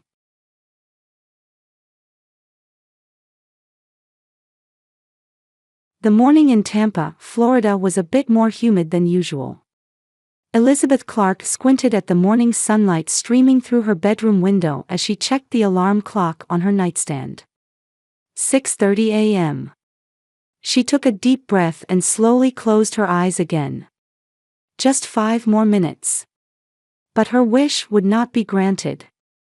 She heard light, quick footsteps in the hallway approaching her door. "Mom, are you up? Breakfast is ready." The door opened and her 13-year-old daughter Katie peeked in. Her hair was tied back in a ponytail, and she already looked energetic so early in the morning. Elizabeth smiled at the sight of her daughter. "Good morning, Katie. You're up early today." "That's because I have my special project presentation at school today. Did you forget?" Elizabeth hurriedly sat up. "I'm sorry, I completely forgot. I'll get ready right away." Elizabeth had been working as an editor at the major publishing house, Atlantic Press, for over 10 years. Her specialty was educational books and literature for young adults. Her work was demanding, but she managed to balance it with raising her daughter Katie as a single mother. When she went downstairs to the kitchen, toast, eggs, and orange juice were waiting. "Did you make this?" Elizabeth asked in surprise. "Yes. I practiced making breakfast for my cooking homework. What do you think? Does it look edible?" Katie looked at her mother with expectant eyes. "Of course. It looks delicious." Elizabeth gently stroked her daughter's head. While eating breakfast, Elizabeth recalled her divorce 3 years ago. Her marriage to Richard Clark had been happy for the first few years. He was a talented cardiac surgeon, nationally renowned especially in the field of pediatric cardiac surgery. They had met at a charity event at a university hospital and married a year later. Katie was born soon after. However, as Richard's reputation grew, he became increasingly devoted to his work. He stayed at the hospital until late at night and was increasingly called away for emergency surgeries on weekends. Even when he was home, he was always either reading medical journals or preparing for his next surgery. He was a wonderful doctor. But as a husband, as a father. Elizabeth sighed. "Mom, what are you thinking about?" Katie's voice brought her back to reality. "Oh, nothing. Are you nervous about your presentation today?" She changed the subject. "A little. But I'm fully prepared," Katie answered cheerfully. Elizabeth felt saved by her daughter's brightness. The divorce hadn't been easy, but she was determined to live positively for Katie's sake. After the divorce, the court gave Elizabeth custody of Katie, and Richard was granted visitation rights once a month on weekends and the right to spend 2 weeks with Katie during summer vacation. Richard lived in an upscale residential area of Tampa and worked at the prestigious St. Joseph Children's Hospital. His 7-figure annual income provided generous child support that financially sustained Elizabeth and Katie. "Is Dad coming to see me this weekend too?" Katie suddenly asked. Elizabeth thought for a moment before answering. "Yes, according to the schedule. Dad is writing an important research paper right now, but he said he would take you to the aquarium on Saturday." "Yay! I've been wanting to see the new dolphin show." Elizabeth smiled. Richard might have been too dedicated to his work, but she had to admit that he truly loved Katie. He always gave Katie expensive gifts and tried to spend quality time with her whenever possible. Recently, he had given her the latest tablet for her 13th birthday. "Oh, I meant to tell you," Elizabeth continued after taking a sip of coffee. "I have to go on a business trip to Chicago next week." "Chicago? For how long?" There was a hint of worry in Katie's expression. "Just for 4 days. But since it coincides with your spring break, would you like to come with me? There's a big aquarium there, and we can also take a cruise on Lake Michigan." Katie's face brightened. "Really? Can I go?" "Of course. We can do some sightseeing between my meetings. I'll be discussing a new children's book series, Explorer Macy, a story about a girl who goes on adventures around the world. That's awesome. Should I tell Dad? Elizabeth thought for a moment. Yes, I'll call him tonight. We need to make sure it doesn't conflict with his weekend plans. Thanks, Mom. Katie jumped up and hugged her mother. They hurriedly finished getting ready, and Elizabeth dropped Katie off at school before heading to the publishing house. At the office, she had detailed meetings about the Chicago trip. The chief editor, Martha Johnson, stopped Elizabeth. Elizabeth, do you have all the materials for the Chicago meeting? Author Christina Williams is looking forward to it. Yes, everything's ready. Actually, I'm thinking of taking my daughter along. It's her spring break. That's wonderful. It will be a good experience for your daughter, Martha smiled kindly. That evening, on her way home, Elizabeth stopped at the supermarket to buy ingredients for dinner. When she arrived home, Katie had already started her homework. How was it? The presentation? Elizabeth asked. It was great. My teacher and friends all praised me. Can I start packing for the trip tomorrow? Elizabeth laughed. There's still a week to go. But sure, let's make a list of what we'll need tomorrow. After dinner, as promised, Elizabeth called Richard. He responded as concisely as usual. Chicago? That's fine. I'll change my schedule. But when Katie comes back, I want to increase her violin lessons. She has talent. Elizabeth agreed. Understood. But make sure she doesn't get too tired. After hanging up, Elizabeth sat on the sofa and sighed. Conversations with Richard were always tense, but she needed to maintain a cooperative relationship for her daughter's sake. Plans for the Chicago trip proceeded smoothly, and Elizabeth and Katie gathered everything they needed. They were both sincerely looking forward to this little adventure. Elizabeth felt her heart flutter with excitement at the prospect of traveling alone with her daughter for the first time in a long while. The departure day for Chicago dawned. The morning was a bit chilly, and Tampa's sky was covered with pale gray clouds. Elizabeth closed her suitcase zipper while doing a final check. Katie, are you ready? The taxi will be here soon. Just a minute, her daughter's voice echoed from upstairs. Elizabeth looked out the living room window. After her divorce from Richard, she had moved to a quiet residential area in the suburbs of Tampa. The garden was small, but there was a little pond at the back where the morning sun beautifully reflected off the water's surface. It was a peaceful place to live. A few minutes later, Katie came downstairs with a heavy backpack on her shoulder. Do you really need all that? Elizabeth asked with a laugh. Of course. Katie opened her backpack to show its contents. Tablet, charger, earphones, 3 books, sketchbook, colored pencil set, and... Okay, Elizabeth raised her hands in surrender. Just make sure you don't get bored on the plane.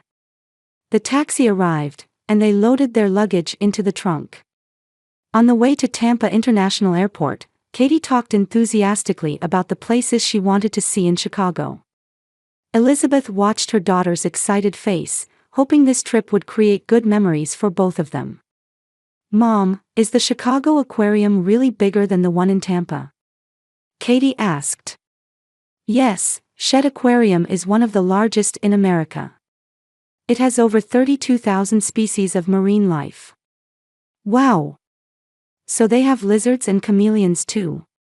No, those reptiles would be at Lincoln Park Zoo, not the aquarium. I hope we can go there too. When they arrived at the airport, they loaded their luggage onto a cart and headed for the departure lobby. Elizabeth checked in using her smartphone and proceeded to the baggage drop counter. Your seats are adjacent in economy class, window and aisle, the woman at the counter said with a smile. Boarding begins at 11:30 from gate 23. Thank you. Elizabeth took the boarding passes and handed one to Katie. Don't lose this.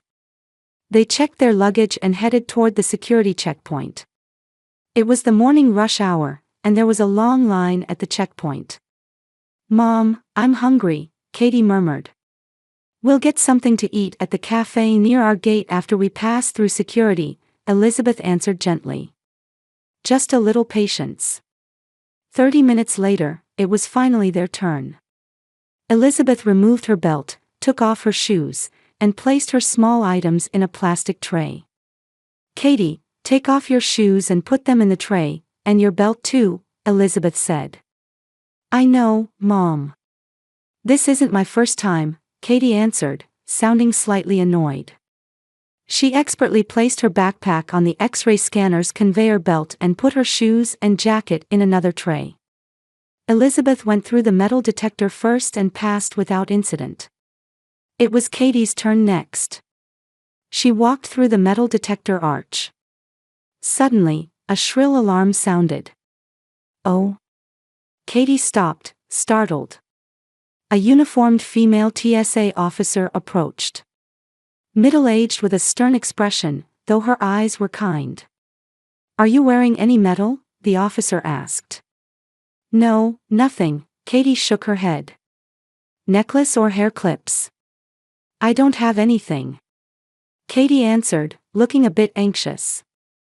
The TSA officer seemed to ponder for a moment, then exchanged glances with a colleague. "Could you try going through once more, just to be sure?" Katie went through the metal detector again, but the alarm sounded again. "That's strange." Elizabeth frowned. "Katie, what about your pockets?" "There's nothing in them," Katie turned her pockets inside out to show. The TSA officer looked suspicious and made notes on her clipboard. "I'm sorry, but we'll need to conduct a body scan in a separate room," she said politely but firmly. The color drained from Katie's face. "Mom," she called in a small voice. "It's okay, Katie," Elizabeth said, trying to reassure her daughter. "There's nothing to worry about. I'll come with you." The TSA officer led them to a small separate room. There was a large X-ray scanning device and several monitors set up. "Please stand here, young lady," another female officer instructed. "Raise your arms slightly and stand with your feet shoulder-width apart." Katie looked at Elizabeth. Seeing her mother nod, she stood as instructed. "It's okay, this is a safe scan and will only take a few seconds," Elizabeth encouraged her daughter. The scanner activated, and a large machine rotated around Katie. It ended in about 20 seconds. "Please remain still while we check the images," the officer said. The monitor displayed an outline of a human body with the internal structure visible. As the TSA officer stared at the monitor, her expression suddenly changed. She hurriedly called over a colleague, and they began whispering to each other. Elizabeth began to feel uneasy. It was clear that something wasn't normal. "Is there a problem?" Elizabeth asked. Her voice trembled slightly. One of the officers turned back and answered, carefully choosing her words. "Mrs. Clark, there's something concerning on the monitor." She called Elizabeth to the monitor and pointed at the screen. "There appears to be a small metallic object embedded below your daughter's shoulder blade." Elizabeth gasped. Indeed, the screen showed a small rectangular object beneath Katie's right shoulder blade. It was about 2 centimeters in size and clearly artificial. "What is that?" Elizabeth asked in a trembling voice. "We don't know." "Is it a medical implant? Like a pacemaker or an insulin pump?" "No, my daughter has never had surgery," Elizabeth answered. Her heart began to race. "At least not that I know of." Katie was listening to their conversation with a confused look. "Mom, what's wrong?" "Just a moment, Katie," Elizabeth tried to calm her daughter while turning back to the TSA officer. "What is going on here?" "I'll call the senior security officer," the officer said and called someone on the intercom. A few minutes later, a man in a gray suit entered the room.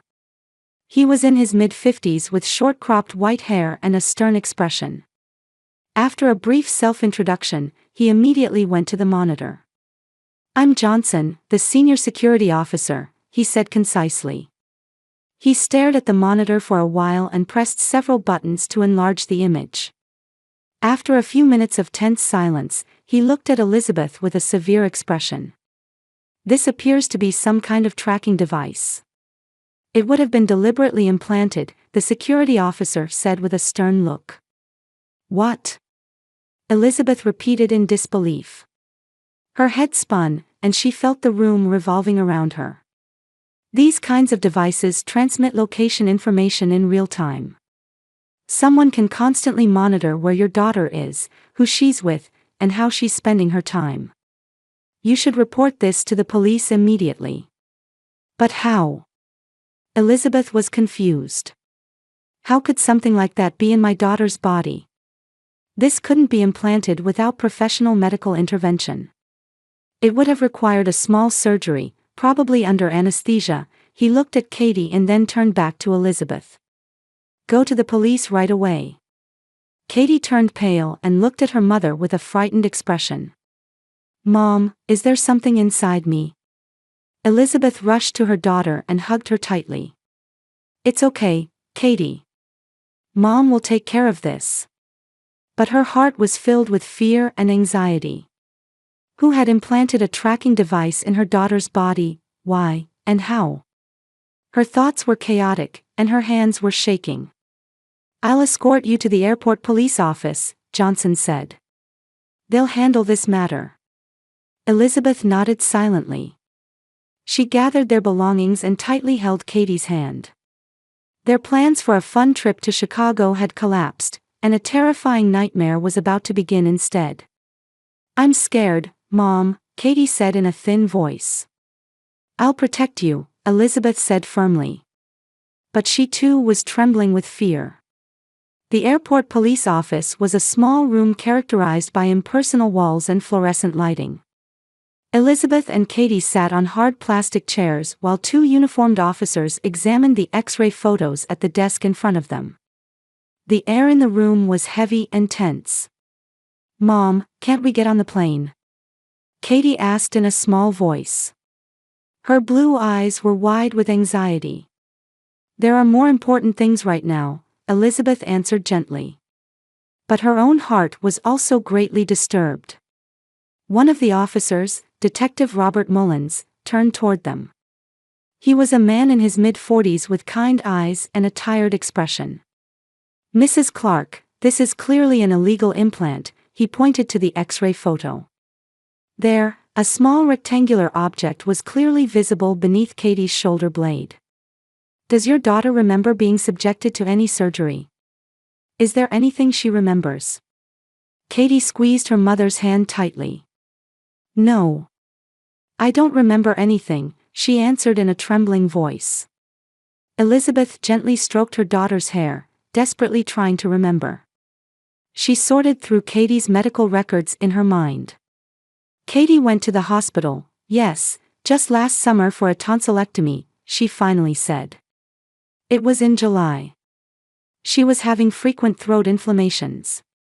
Detective Mullins nodded while taking notes. "Could you tell me the details of that surgery? Which hospital and which doctor was in charge?" Elizabeth's memory came back. The tonsillectomy was performed at St. Joseph Children's Hospital. The originally scheduled doctor was an ENT specialist named Dr. Anderson. But on the day of the surgery, Dr. Anderson couldn't come due to an urgent matter, Elizabeth said quietly. And then she faltered. Suddenly, all the pieces began to connect in her mind. "My ex-husband performed Katie's tonsillectomy," Elizabeth said quietly. Her voice trembled slightly. "Your ex-husband is a doctor?" Detective Mullins's eyes sharpened. "He's a cardiac surgeon." "Richard Clark, the chief cardiac surgeon at St. Joseph Children's Hospital." The atmosphere in the room changed. The female officer exchanged glances with Detective Mullins, and she immediately left the room. Detective Mullins's expression changed. This is becoming increasingly serious.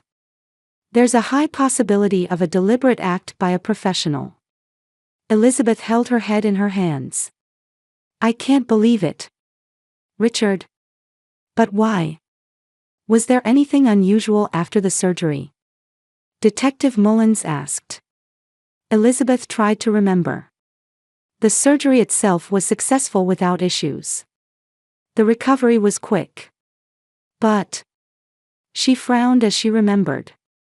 After the surgery, Richard contacted us more frequently than usual to check on Katie's recovery status. And, yes, he even came to our home once, saying he wanted to check because the surgical scar was a bit red. Katie, have you ever felt any pain or discomfort in your shoulder, not your neck? Detective Mullins asked Katie gently. Katie shook her head. No, nothing, but sometimes maybe my right shoulder would get a little hot. But it wasn't serious, so I didn't mention it. The female officer returned to the room. She whispered something to Detective Mullins. He nodded with a serious expression.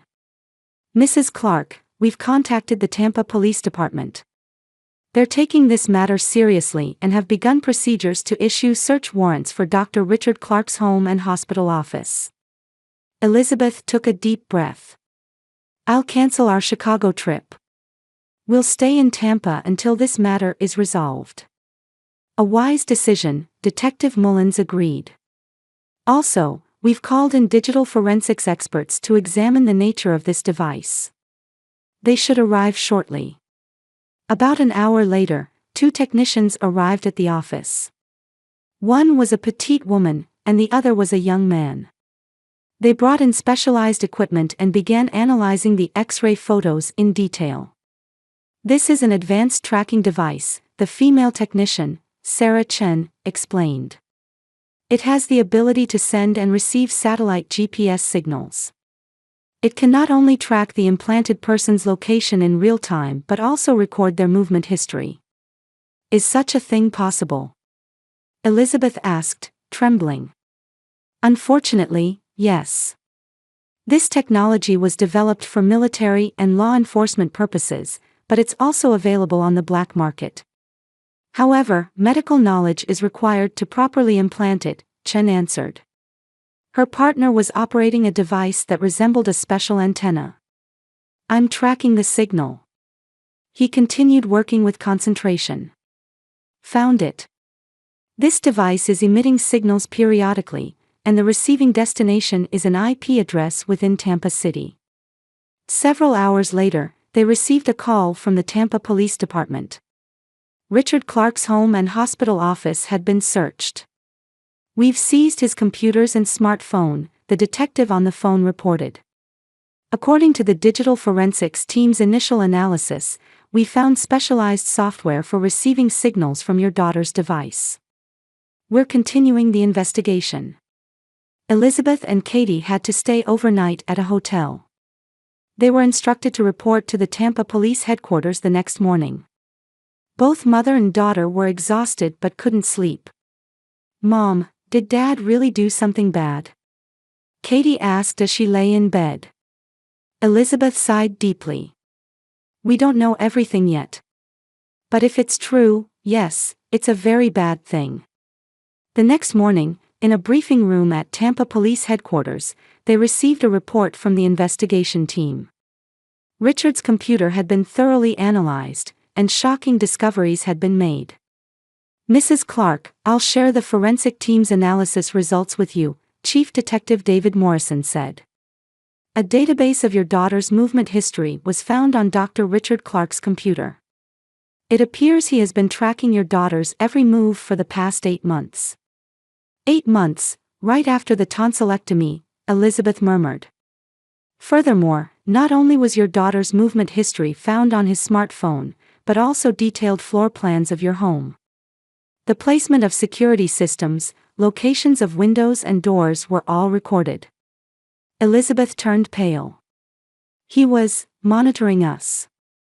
It appears so. He also had records of your daily patterns, your times of leaving for work and returning home, Detective Morrison said. Dr. Richard Clark has been arrested while on duty at the hospital. He has been taken to the Tampa police station and is being interrogated. My ex-husband always knew where we were, that's how he could appear suddenly. Elizabeth's voice trembled as she realized the horrible truth. Last month, when I went to pick up Katie from a friend's house, he appeared saying he was just in the area. And a few weeks ago, when we were at the shopping mall, he said he was there by coincidence. That was no longer coincidence, Detective Morrison said with a severe expression. A few hours later, the results of Richard's interrogation were communicated. He has admitted to implanting the device, Detective Morrison reported. However, according to his claim, it was to protect his daughter. Protect? From whom? Elizabeth couldn't contain her anger. In his words, her mother is trying to keep my daughter away from me. I have the right to know where Katie is, he answered calmly. That's absurd. Elizabeth exclaimed. I have never denied his visitation rights. We think so too, Detective Morrison agreed. More seriously, his computer contained information about your new romantic partner, your bedtime, and even your daily routines. Dr. Richard Clark's obsession appears to have reached a pathological level. Elizabeth was speechless. She was stunned, overwhelmed by a mixture of anger and fear. She couldn't believe that the husband she once respected could do such a terrifying thing. How can we remove that device from my daughter's body? She finally asked. We've already contacted a specialist surgeon. Tomorrow, a removal surgery is scheduled at a medical facility separate from St. Joseph Hospital, Detective Morrison answered. That night, in their hotel room, Elizabeth and Katie sat quietly. Mom, what will happen to Dad? Katie asked in a small voice. He will receive an appropriate punishment according to the law, Elizabeth answered, hugging her daughter. But now, your safety and health are the top priorities. Let's remove that device and return to a normal life. Though she said this, she knew that this event had forever changed their lives. The waiting room at Memorial Grove Medical Center was decorated with soft colors and peaceful paintings. Elizabeth sat in a stiff chair, absently flipping through a magazine but not reading a single word. Her heart was full of thoughts about her daughter, who was in the operating room at this very moment. Katie's device removal surgery was scheduled for 3 days after Richard's arrest. During that time, Katie had 2 sessions with trauma counselor Dr. Lin Chen. The first session was tense, but through Dr. Chen's gentle and patient approach, Katie had begun to open up little by little. Katie, do you remember the day you had your tonsillectomy? Dr. Chen asked gently. A little. Katie answered in a small voice.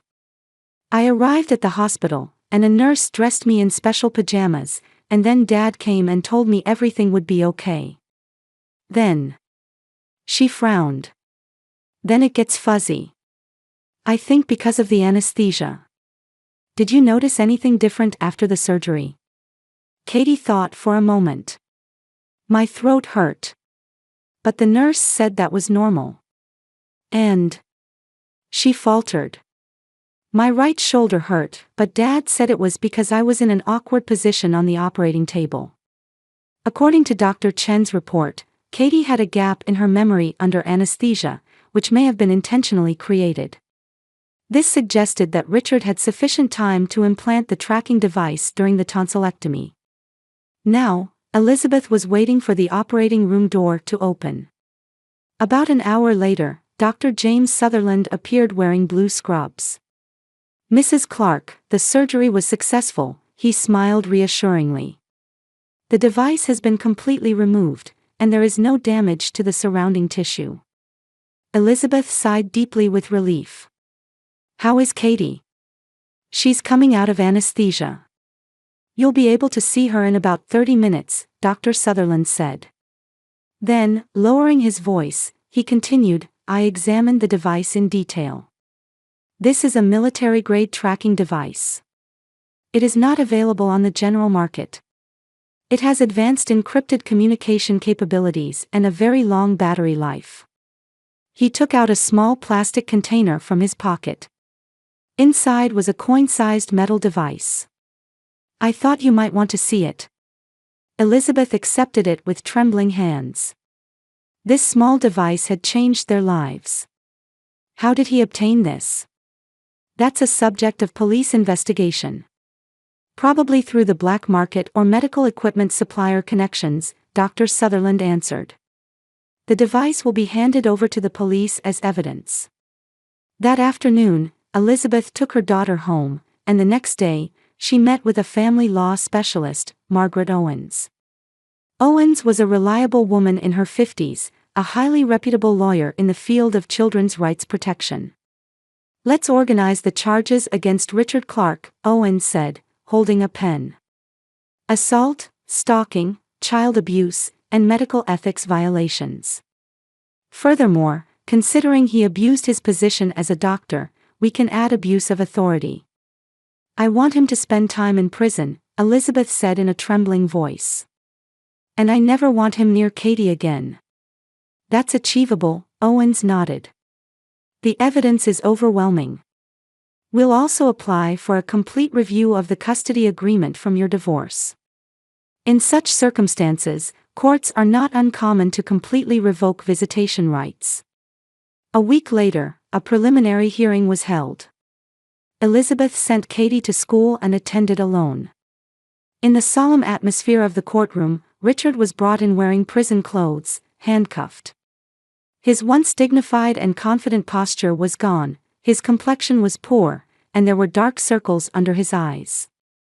His lawyer applied for bail, but the judge immediately refused. The defendant has abused his knowledge and skills as a medical professional to commit a highly invasive and illegal act against a young child. Furthermore, the defendant possesses a passport and there is a risk of fleeing abroad. The bail application is denied.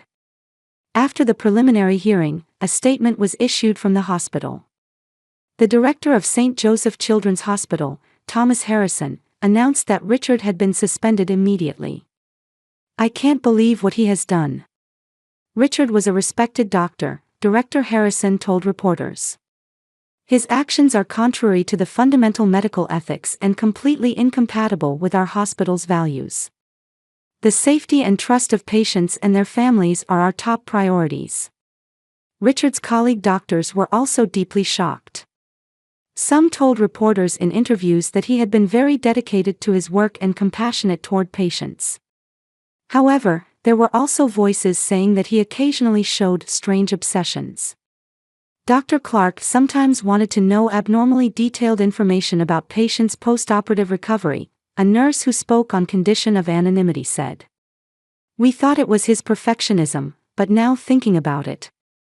Following her lawyer's advice, Elizabeth petitioned for a review of the custody agreement made at the time of her divorce from Richard. She sought to revoke all of Richard's contact rights, and the family court provisionally granted her petition. Katie's safety is the top priority, the judge said. Until the results of the criminal trial in this case are out, Richard Clark is prohibited from any form of contact with the child. 3 months later, Richard's criminal trial began. The courtroom was packed with many reporters and spectators. This case was featured not only in local media but also in national news. Headlines like "The Dark Secret of a Respected Doctor" and "Custody Battle Abusing Technology" were prominent. The prosecutor's opening statement was powerful. The defendant, Richard Clark, abused his expertise as a doctor to implant an illegal tracking device in his own daughter's body. This act is a violation of a child's physical autonomy and a grave betrayal of parental trust. Richard's lawyer tried to defend along the lines of excessive parental concern. My client's behavior was certainly excessive, but it was because he was genuinely concerned about his daughter. After the divorce, his time with his daughter was significantly reduced, and out of a desire to ensure her safety, he made this misjudgment. However, that claim lost its persuasiveness in the face of the weight of evidence. The prosecution presented vast data recovered from Richard's computer. It included detailed information about Katie's school schedule, friendships, and even Elizabeth's romantic relationships. On the third day of the trial, the results of a psychological evaluation were submitted. Richard was diagnosed with clear signs of obsessive personality disorder. The defendant shows a pathological desire to control, testified the psychiatrist who conducted the evaluation. He felt a need to completely understand and control the movements of people in his world, especially those he thought he loved. The highlight of the trial was when Richard himself took the stand. Although he looked tired, he still tried to maintain his dignity. As a doctor, as a father, I had a duty to protect Katie, he insisted. Her mother limited my time with her, and I felt excluded from my daughter's life. By knowing Katie's whereabouts, I could be assured that she was safe. The prosecutor's cross-examination was relentless. Is what you call protecting embedding an illegal device in a 13-year-old girl's body and monitoring her 24 hours a day? The prosecution submitted records of monitoring Elizabeth and Katie's daily lives as evidence. Richard had tracked not only Katie's activities at school but also her visits to friends' houses, movies watched in theaters, and even the titles of books she borrowed from the library. This is not protection, but pure control, the prosecutor declared to the jury. The defendant did not love his daughter but treated her as a possession. After the final arguments, the jury retired to deliberate. Elizabeth sat on the hard wooden bench in the courtroom, thinking about these nightmarish months. Katie continued counseling and was gradually recovering. However, the fact of her father's betrayal had left a deep wound in her heart. The judge looked sternly at Richard before pronouncing the sentence. The defendant, Richard Clark, is found guilty of first-degree assault, child abuse, stalking, and abuse of medical license, and is sentenced to 8 years in prison. Additionally, 5 years of probation after release is ordered. Furthermore, permanent revocation of his medical license is recommended. Richard listened to the sentence without changing his expression. His face was hard as stone, his eyes vacant. He looked at Elizabeth just once, but she looked away. As the judge left and the court dispersed, Elizabeth finally stood up. Her legs were still shaking. When she left the courtroom, the warm spring sunshine greeted her. A few days later, she took Katie home. "Is it over now?" Katie asked during dinner. "Yes, it's over. We're free now," Elizabeth hugged her daughter. "We can start a new life." That night, after Katie had gone to sleep, Elizabeth sat on the porch and looked up at the starry sky. It had been a long battle, but it was finally over. She had protected her daughter. Life ahead wouldn't be easy, but she believed they could overcome it together. The spring sunlight poured through the large glass windows of Tampa International Airport. Elizabeth received the boarding passes at the check-in counter and handed one to her daughter Katie. "Here, hold on to this. We'll finally get to Chicago this time." 1 year had passed since that incident. After Richard's trial ended and he was imprisoned, Elizabeth and Katie's lives were gradually returning to normal. And now, they were finally embarking on the Chicago trip that hadn't materialized before. "Same gate as before?" Katie asked. She was now 14, had grown a bit taller, and her expression was more mature. "Yes, what a coincidence," Elizabeth smiled. "But this time, it should be a more enjoyable trip." They checked their luggage and headed toward the security checkpoint. While waiting in line, Elizabeth remembered that day. How much her life had changed since then. Eventually, it was their turn. Elizabeth expertly took off her shoes and placed her valuables in the tray. Katie did the same. "Mom, are you okay?" Katie asked. She must have noticed that Elizabeth's expression had hardened a bit. "Yes, of course," Elizabeth rallied herself. "Just experiencing a bit of déjà vu." Elizabeth went through the metal detector first and passed without incident. It was Katie's turn next.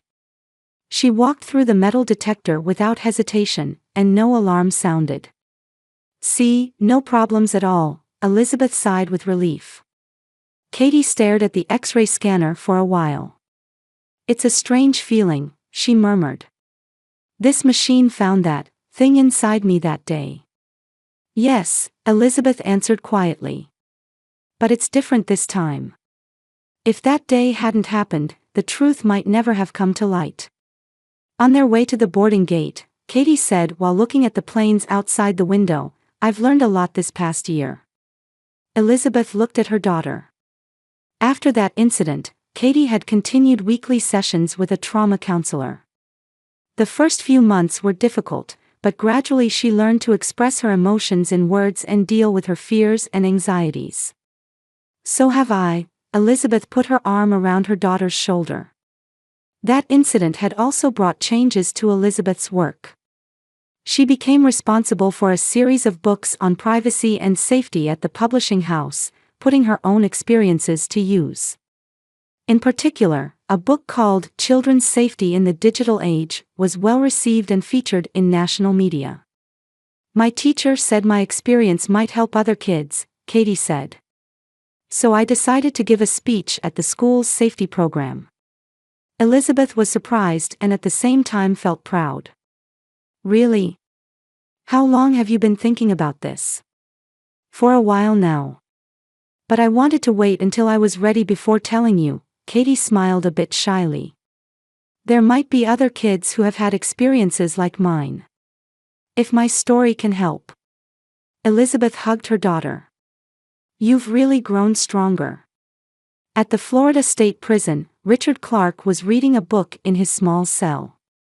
The first few months after imprisonment had been difficult to adapt to, but now he was used to the prison routine and was known as a model prisoner.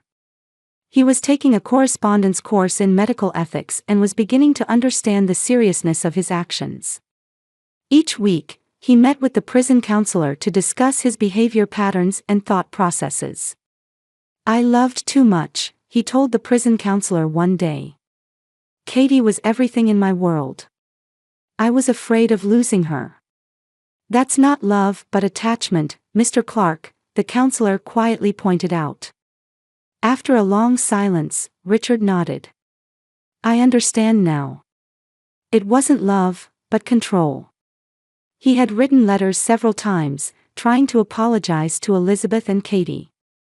However, Elizabeth had taken legal measures and refused all contact from him. All his letters were stopped at the lawyer's office and never reached them. Richard eventually accepted that decision. He now participated in a medical consultation program within the prison, providing basic health advice to inmates. His medical license had been permanently revoked, but his medical knowledge was proving useful in prison. "What do you plan to do after your release?" the counselor asked one day. "I intend to find a path of true atonement," Richard answered. "I want to do something that benefits those I've hurt, to give back to society." However, he had vowed in his heart that he would never interfere in Elizabeth and Katie's lives again. He knew they had already moved on. And that was something he needed to do as well. From the window of their Chicago hotel, Elizabeth gazed at the magnificent view of Lake Michigan. For the next 3 days, she and Katie planned to visit this city's tourist attractions. "Mom, it's Michael on the phone," Katie handed over the smartphone. Michael Sullivan was a university professor Elizabeth had met 6 months ago. He was mild-mannered and considerate, and had built a good relationship with Katie. Their relationship had gradually deepened, and Elizabeth was feeling the joy of romance for the first time in a long while. "Thank you," Elizabeth took the phone. "Yes, we arrived safely. The hotel is lovely." "Katie?" "She's fine, hold on, I'll let you talk to her." Elizabeth handed the phone to Katie and smiled as she watched her daughter enjoy the conversation with Michael. A new family form was gradually taking shape. "Living my own life without being controlled by a control freak like him is a wonderful thing," Elizabeth thought as she gazed at the city lights spreading from the window. The night view of Chicago from the hotel room was breathtakingly beautiful. And the journey starting tomorrow would be filled with new memories. Having overcome past fears, they had finally gained their freedom. From the prison window, the view of the starry sky was limited, but Richard had still developed a habit of looking up at the night sky. After serving the remaining 7 years of his sentence, he would have to start a new life. It wouldn't be easy, but he was determined to learn from his mistakes and become a better person. "Elizabeth, Katie, may you be happy," he whispered. That was the only prayer he could offer.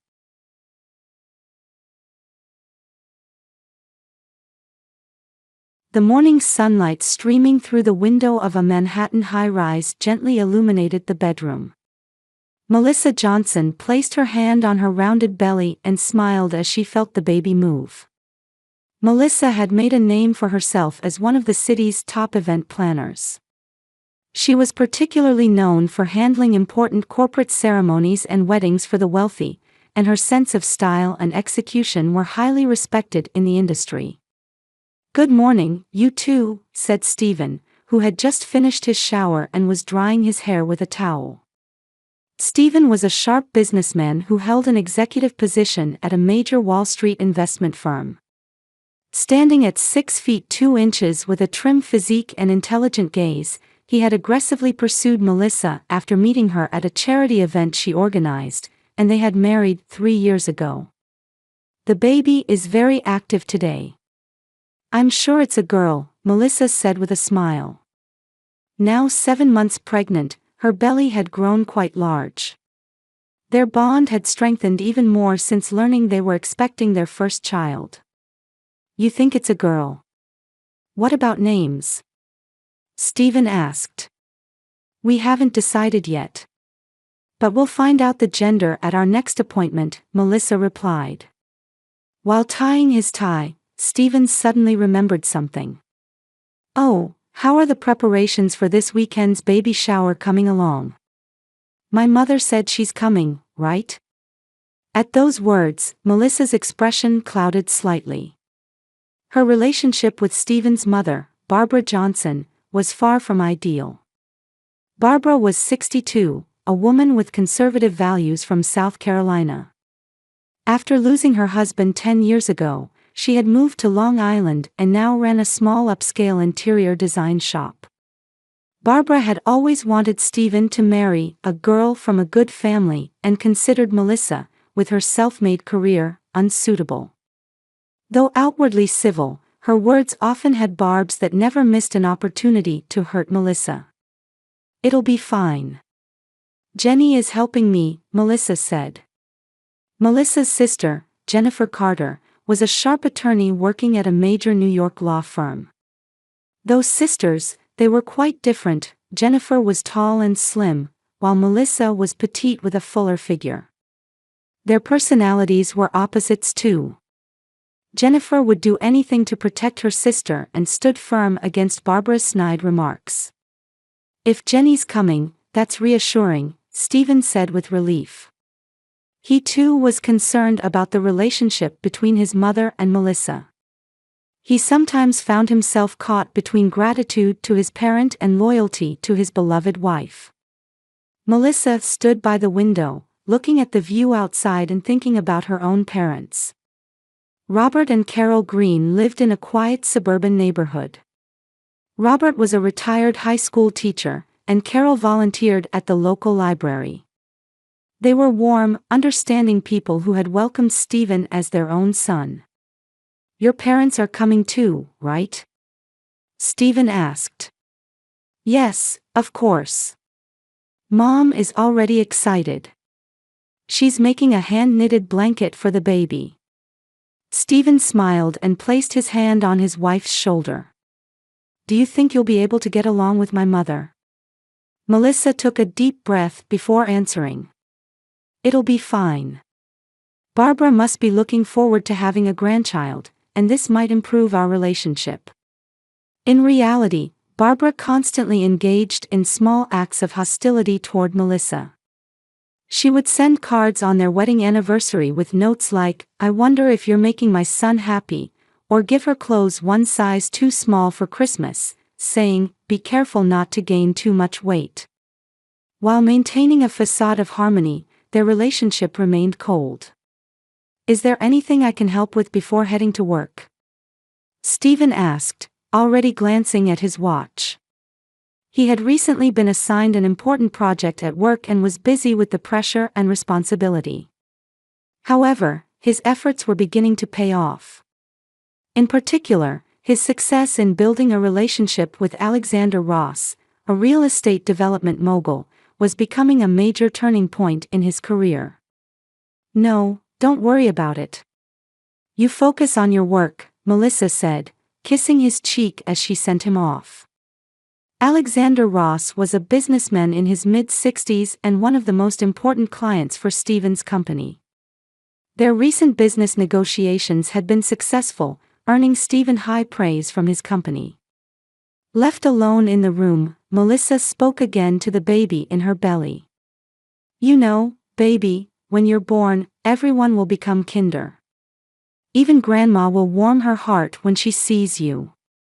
Though she told herself this, a corner of Melissa's mind remained anxious. How should she interact with Barbara at the upcoming baby shower? How would her mother-in-law's critical eye hurt her this time? Melissa took a deep breath to calm herself, then headed to her desk. The event room at a luxury hotel near Central Park in Manhattan was decorated with pastel balloons and flowers. Pink and blue ribbons adorned the walls alternately, and a large banner reading, "Welcome Baby Johnson," was displayed. Beautiful decorated tables were arranged in the center of the room, laden with cute cakes and finger foods. Despite having produced the event herself, Melissa was completely in the role of guest of honor today. She wore a light lavender maternity dress that gently enveloped her growing belly. "Mel, the venue looks amazing. You're such a pro," said her sister Jennifer, approaching with 2 champagne glasses in hand. As she handed Melissa a non-alcoholic sparkling juice, she whispered, "She's here." Turning around, Melissa saw Barbara Johnson standing at the entrance. Dressed in an emerald green dress with perfectly styled short white hair, Barbara stood out. Next to her was a young assistant from her shop, holding a large box. "Melissa, what a lovely party," Barbara said, approaching Melissa with a smile that seemed merely polite, kissing her on the cheek. Melissa didn't miss the coldness lurking behind that smile. "Thank you, Barbara. I'm glad you could come," Melissa responded politely, looking around for Stephen. He was on the opposite side of the room, deep in conversation with Alexander Ross and his wife Sandra. Alexander was an imposing man in his late 60s, with sharp eyes and salt and pepper hair. He was a legendary figure in New York real estate and one of the most important clients for Stephen's company. Inviting him as a special guest had been Stephen's suggestion. True to Stephen's words that blurring the line between business and private life can sometimes deepen relationships, Alexander had gladly accepted the invitation. As time passed, the room gradually became livelier. Melissa's friends, colleagues, and her parents Robert and Carol arrived. They immediately went to Stephen, exchanging hugs. "It's time for me to MC. Are you ready?" Jennifer gently tapped her sister's shoulder. She had volunteered to be the MC for the day. When Melissa nodded, Jennifer stood in the center of the room and tapped her glass lightly to get everyone's attention. "Everyone, we're gathered here today to celebrate Melissa and Stephen's first baby. This is a special moment for them and for our family," Jennifer said. Her words were met with warm applause from the room. "Now, after some fun games, we'll move on to the present opening time." The guests enjoyed games predicting the baby's gender and birth date, and discussed the name candidates Melissa and Stephen had chosen. Barbara participated with a smile, but her eyes seemed to be constantly observing Melissa. Finally, it was time to open the presents. Melissa sat in a special chair placed in the center of the room, with Stephen standing beside her. Presents were handed to her one by one, and each time cute baby clothes, toys, or practical childcare items were revealed, cheers erupted. Next is a present from Steven's mother, Jennifer announced, and Barbara stepped forward with a broad smile. Her assistant placed a large box in front of Melissa. It's a special gift, Melissa. Open it. Barbara said. Her voice seemed to lack the usual sarcastic tone, which made Melissa smile back with a bit of hope. It's the best gift for my grandchild, Barbara added, and all eyes in the room turned to Melissa. She untied the ribbon and slowly opened the lid. For a moment, she was speechless at what she saw. Inside the box was another box printed with the logo of a major DNA testing company. A catchphrase reading, "Confirm your family connections," was printed in bright colors. This is. Melissa faltered, and Barbara said loudly. A DNA test kit. Because we can't be sure if it's really my son's child, can we? Barbara laughed loudly, but hers was the only voice that echoed through the room. The venue froze completely. The color drained from Melissa's face, and her hands began to tremble. Her parents looked at Barbara in shock. Mom, what are you saying? Steven's voice was low, clearly suppressing anger. His face was red with rage, and he was clenching his fists tightly. Just a joke, Steven.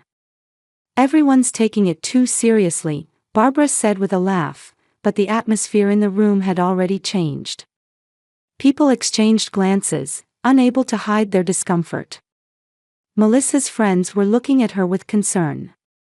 Amid the tension, Steven suddenly stood up. His expression was filled with determination. Mom, actually, Melissa and I have already been tested, he said. Steven took out his mobile phone from his pocket, scrolled through the screen, and held it up toward Barbara. Here are the results. Tests conducted under a doctor's supervision. It was part of our fertility treatment. A murmur rippled through the crowd. Melissa looked up at Steven, relieved that he was defending her. We've been trying for a long time to have a child, Melissa said quietly. This was something they hadn't made public. They had finally conceived with medical assistance.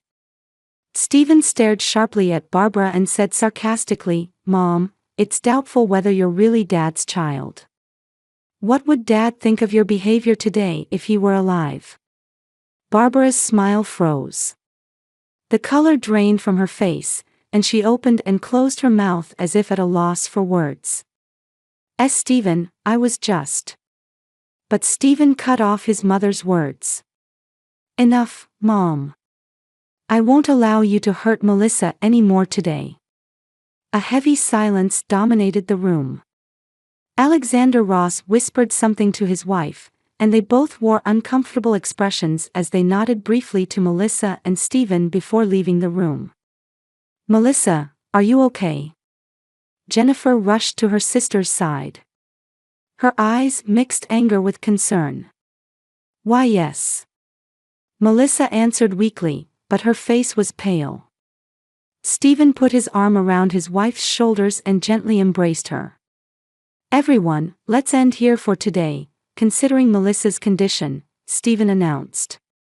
The guests, though confused, showed understanding and began to leave one by one. Barbara remained stunned, but no one spoke to her.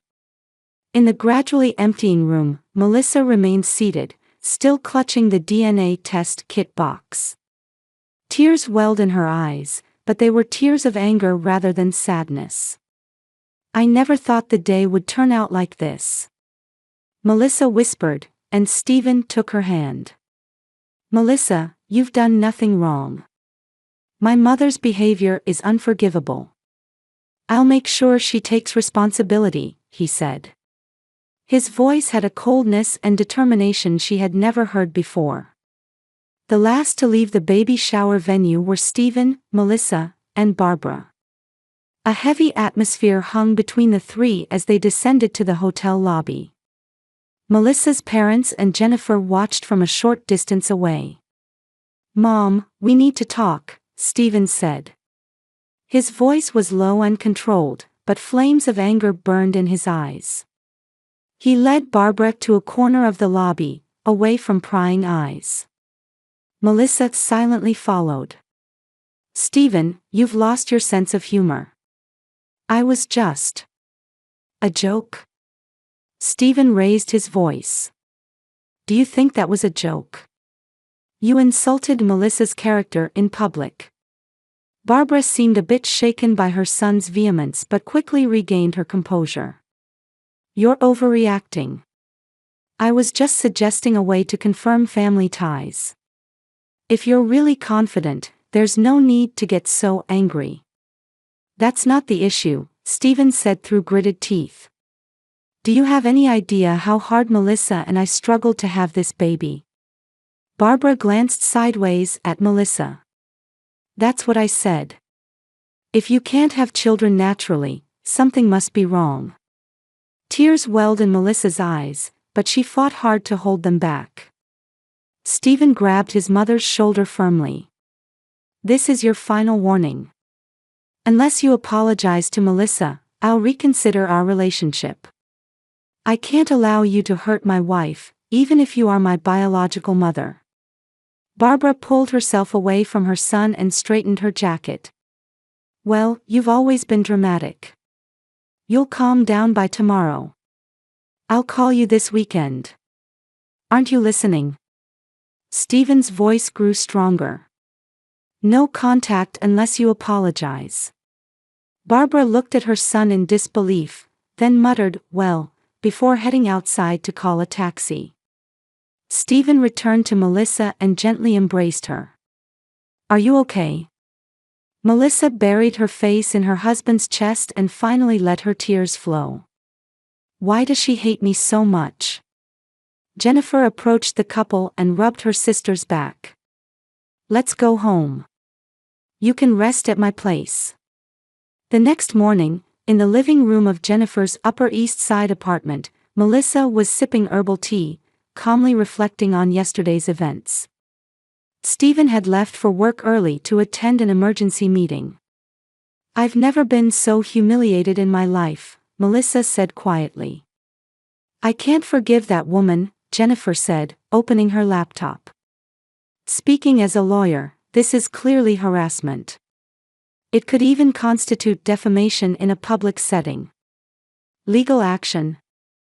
Melissa looked at her sister in surprise.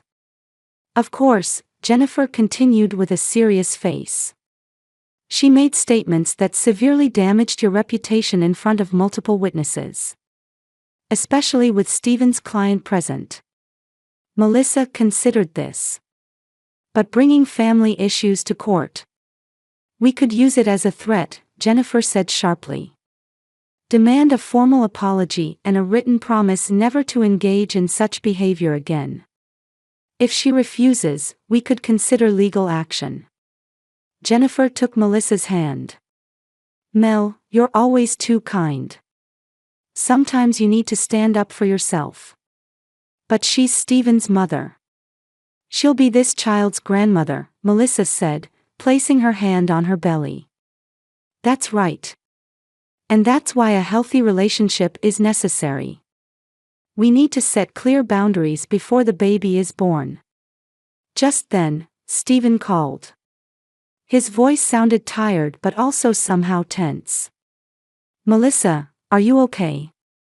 "Yes, I'm resting at Jenny's place. How about you? How was the meeting?" "Well." Stephen hesitated for a moment. "I got a call from Alexander Ross. He's cancelled a new office design project that would have used my mother's interior design shop." "What?" Melissa exclaimed in surprise. Jennifer leaned in to listen. "He said he can't do business with vendors who have unstable family relationships. He has traditional family values, so he was quite disgusted by my mother's behavior yesterday." Melissa gasped. Barbara's interior design shop had a good reputation in Long Island, but she had struggled to secure contracts from major New York corporations. Alexander Ross's project would have been a great opportunity for her.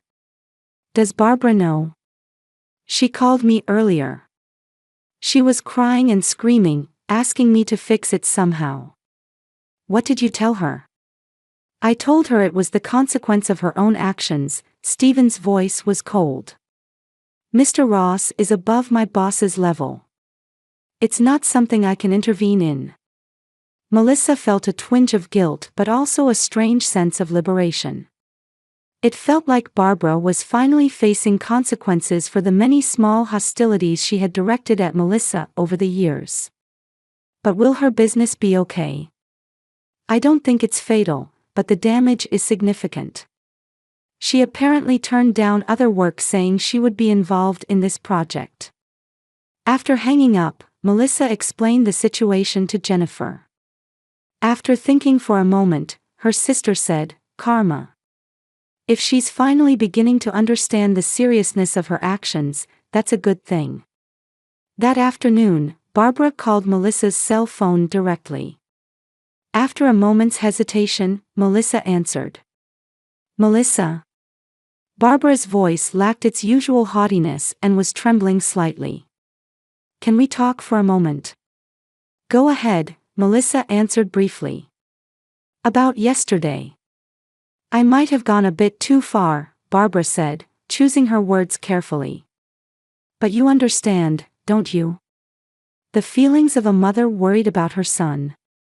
Melissa took a deep breath. Is this what she considered an apology? "Barbara, you insulted my character in public. And on a special day for us." "I told you, it was a joke," Barbara insisted. "Even jokes have limits." Melissa's voice grew stronger. "And if you're really sorry, please stop making excuses." On the other end of the phone, Barbara could be heard taking a sharp breath. "Can I speak to Stephen? He's at work. And he said he won't take your calls." "What?" Barbara's voice rose. "I'm his mother. And I am his wife." "The wife carrying his child," Melissa said quietly but firmly. "If you truly want to repair the relationship, please apologize sincerely and promise to change your behavior in the future. Until then, we'd prefer you refrain from contacting us. To be treated like this." Barbara's voice mixed anger and sadness. "It's the consequence of your actions, Barbara." After hanging up, Melissa covered her face with trembling hands. She wasn't yet confident this was the right approach. But remembering the many small insults she had endured from Barbara over the years, she felt it necessary to take a firm stance this time. That evening, when Stephen returned home, Melissa told him about her conversation with Barbara. "Well done," Stephen embraced his wife. "Mom has never taken responsibility for her words and actions. She should learn a lesson this time. But she's your mother. She'll be this baby's grandmother." "That's true. So eventually, we'll need to repair the relationship. But first, she needs to reflect on her actions and sincerely apologize." Melissa nodded and spoke to the baby. "Hey, baby. We'll be okay. We're going to be a strong family." But in her heart, she wondered if the relationship with Barbara could really be repaired. And she worried whether the incident with Alexander Ross might also affect Stephen's work. It seemed many trials still awaited them. 2 weeks passed after the baby shower. Barbara continued to call Stephen and Melissa daily, but there was no response from either of them. She left voicemail messages, sent text messages, and even emails, but all were ignored. Barbara's interior design shop, Elegant Space, had taken a big hit after Alexander Ross's project was cancelled. Only she and her assistant Lynn remained in the store, with none of the former vitality. "Barbara, we've received a quote from the new supplier," Lynn handed over some documents. "It's 15% higher than before." Barbara sighed. The cancellation of the contract with Alexander Ross was beginning to affect other business relationships. Rumors spread quickly, and being labeled unreliable was fatal for business. Thank you, Lynn, Barbara replied with a tired expression. You can go home for today. After her assistant left, Barbara sat down on a luxury sofa in the store and covered her face with her hands. The business she had built up, and more importantly, her relationship with her son, were crumbling because of a moment's action. Her mobile phone vibrated. For a moment, she hoped it might be from Stephen, but the screen displayed a notification from the bank, a warning message that her income had decreased by 30% compared to the previous month. This wasn't supposed to happen, Barbara murmured. That DNA test kit was meant to be just a joke. No, that wasn't true. Deep down, she had thought Melissa wasn't good enough for her son. Worrying about Stephen's future, she had constantly tested Melissa, sometimes even tormenting her.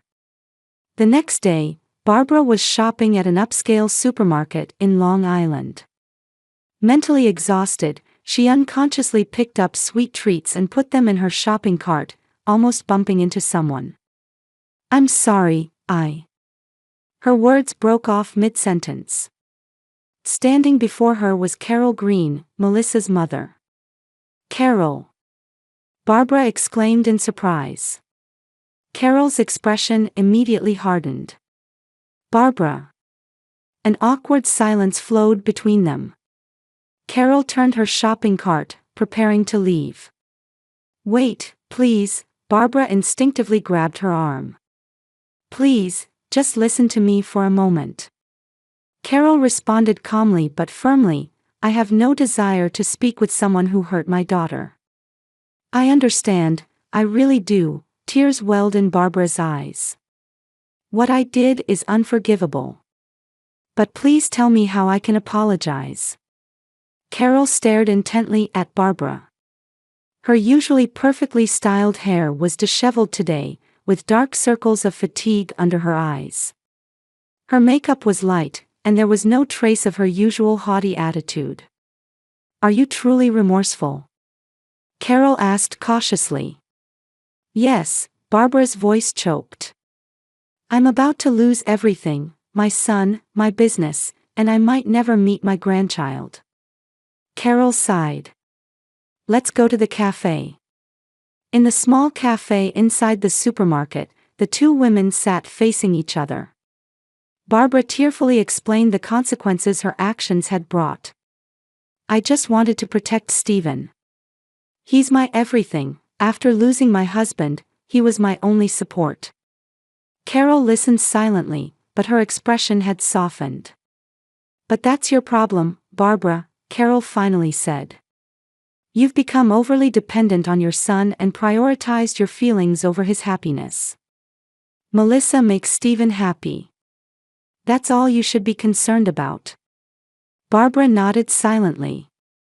If you truly want to change, you should show it through your actions, Carol continued. Words alone aren't enough for an apology. You need concrete actions to help Melissa and Stephen rebuild their trust. Tell me what to do, Barbara pleaded earnestly. Carol thought for a moment before answering. First, seek professional help. There are issues with your behavioral patterns. You need to recognize that and make efforts to change. Barbara took those words to heart. That afternoon, she made an appointment with a reputable local psychological counselor. The first session was difficult. Dr. Levin, an older female counselor, listened to Barbara's story and then analyzed her behavioral patterns. Mrs. Johnson, you seem to be confusing love for your son with obsession, Dr. Levin said quietly. It's natural to wish for your son's happiness, but in your case, your dependence on him is too strong. This threatens his marriage. Barbara was able to view her behavior objectively for the first time. After her husband's death, she had placed excessive expectations and responsibilities on Stephen. She had secretly feared him becoming independent and having his own family. After about 3 counseling sessions, Barbara received an email from Jennifer Carter. The subject line read, regarding the possibility of legal action. With trembling hands, she opened the email to find content written in legal terminology. As Melissa's representative, Jennifer detailed how Barbara's behavior could constitute harassment and defamation, and that they were considering legal action. However, the end of the email also indicated room for settlement. Barbara immediately replied to Jennifer, stating she was willing to accept all conditions and began drafting an apology letter and improvement plan. With the counselor's help, Barbara frankly acknowledged the problems with her behavior and included specific improvement measures in her plan. Respecting my son's independence and happiness, accepting Melissa as family, preparing to build a healthy relationship with my grandchild, she carefully wrote out each point. In her apology letter, she acknowledged the hurt and pain her actions had caused and expressed sincere regret. My actions hurt you and insulted your character. I will spend the rest of my life trying to rebuild trust with you, she wrote heartfeltly.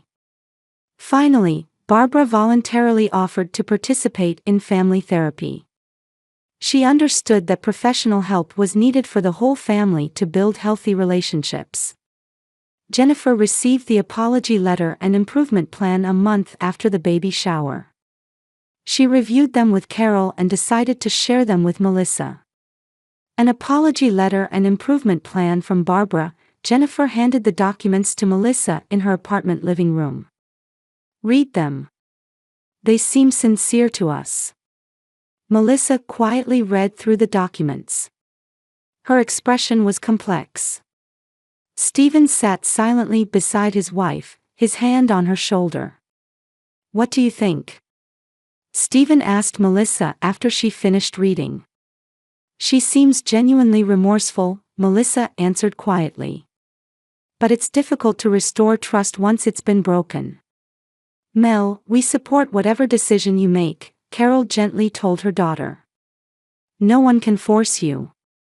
Melissa read the apology letter again.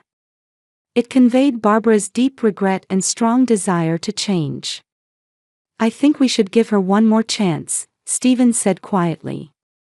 Mother made a mistake. A big mistake. But she's trying to change. As a family, maybe we can give her one last chance. Melissa was silent for a long time. Various emotions swirled within her: anger, hurt, fear, and a small hope.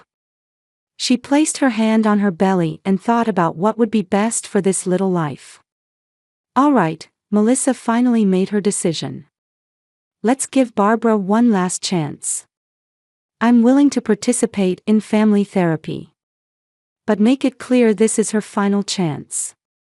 Jennifer nodded and promised to contact Barbara. Melissa gazed out the window, understanding that the road ahead would not be easy. But for her family and for the child to be born, she had found the courage to take a step toward reconciliation. A baby's healthy cry echoed from the delivery room of a luxury Manhattan hospital. After a long labor, Melissa had given birth to a beautiful baby girl. Outside the window, the spring sunlight seemed to shine in celebration of the new life. She's perfect, Stephen said with tears in his eyes as he held the tiny baby. His expression overflowed with indescribable joy and emotion. She really is beautiful, Melissa smiled, looking exhausted but happy. I've decided on a name. I want to call her Elizabeth, after my grandmother. Elizabeth Johnson, Stephen quietly repeated. A wonderful name. Melissa's parents and Jennifer had already rushed to the hospital room. Carol was overcome with emotion as she held her granddaughter, while Robert proudly took pictures of the new family. Did you contact Barbara? Carol quietly asked Stephen. He thought for a moment, then nodded. I sent her a message. But I haven't invited her to the hospital yet. The relationship with Barbara was healing gradually. 3 months had passed since they began attending family therapy sessions, and she was understanding her behavior patterns and continuing to make efforts to change. With the help of Dr. Martin, a family therapy specialist, Barbara, Stephen, and Melissa were slowly building dialogue. 2 weeks after Elizabeth's birth, a family meeting was held. Barbara would like to meet her granddaughter, Dr. Martin said gently. How do you feel about this? Melissa and Stephen exchanged glances. With conditions, Melissa said quietly. I'd like to start with short visits at our home. And so, when Elizabeth was 1 month old, Barbara visited Melissa and Stephen's apartment for the first time to meet her granddaughter. She appeared tense, bringing a small gift. This has been passed down from my mother. Barbara offered a silver baby bracelet. It's been handed down through generations, but if you like, it's for Elizabeth. Melissa accepted the gift with a faint smile. Though complete trust had not yet been rebuilt, this was a new beginning. Thank you, Barbara. When Barbara held Elizabeth, tears welled in her eyes. Such a beautiful child. She whispered. Stephen, she looks like you. Meanwhile, Barbara's business continued to struggle. Rumors of her failed project with Alexander Ross had spread throughout the industry, making it difficult to acquire new clients.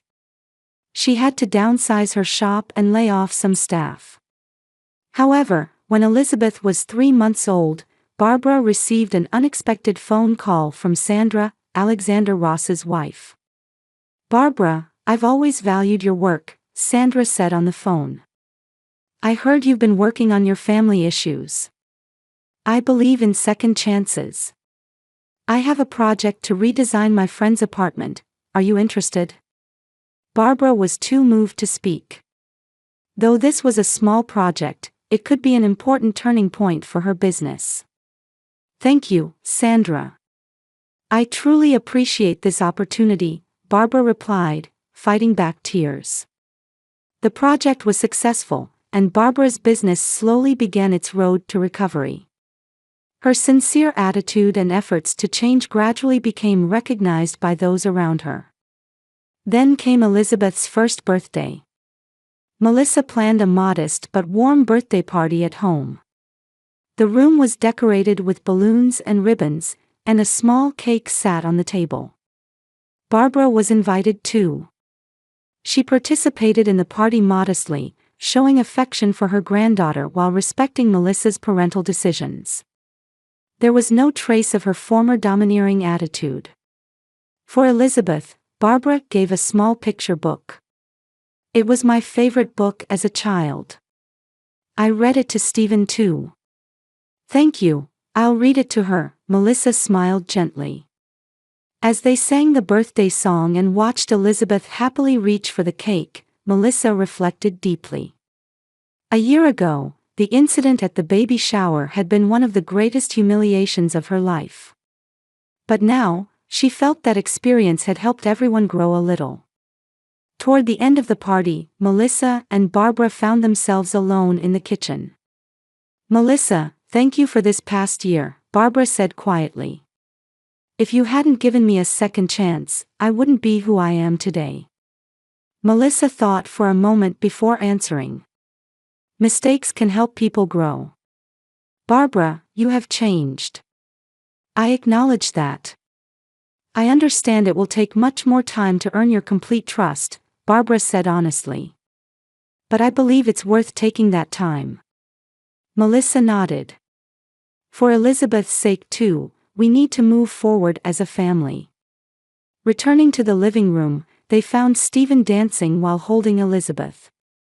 The little girl was laughing happily in her father's arms. Melissa's parents and Jennifer were warmly watching the scene. As Melissa gazed at this new family formation, she thought to herself, we're not perfect yet. But everyone is making small steps toward each other, trying to understand one another. Perhaps that's what a real family is. Outside the window, the evening light gently streamed into the room, quietly illuminating the hope for a new tomorrow.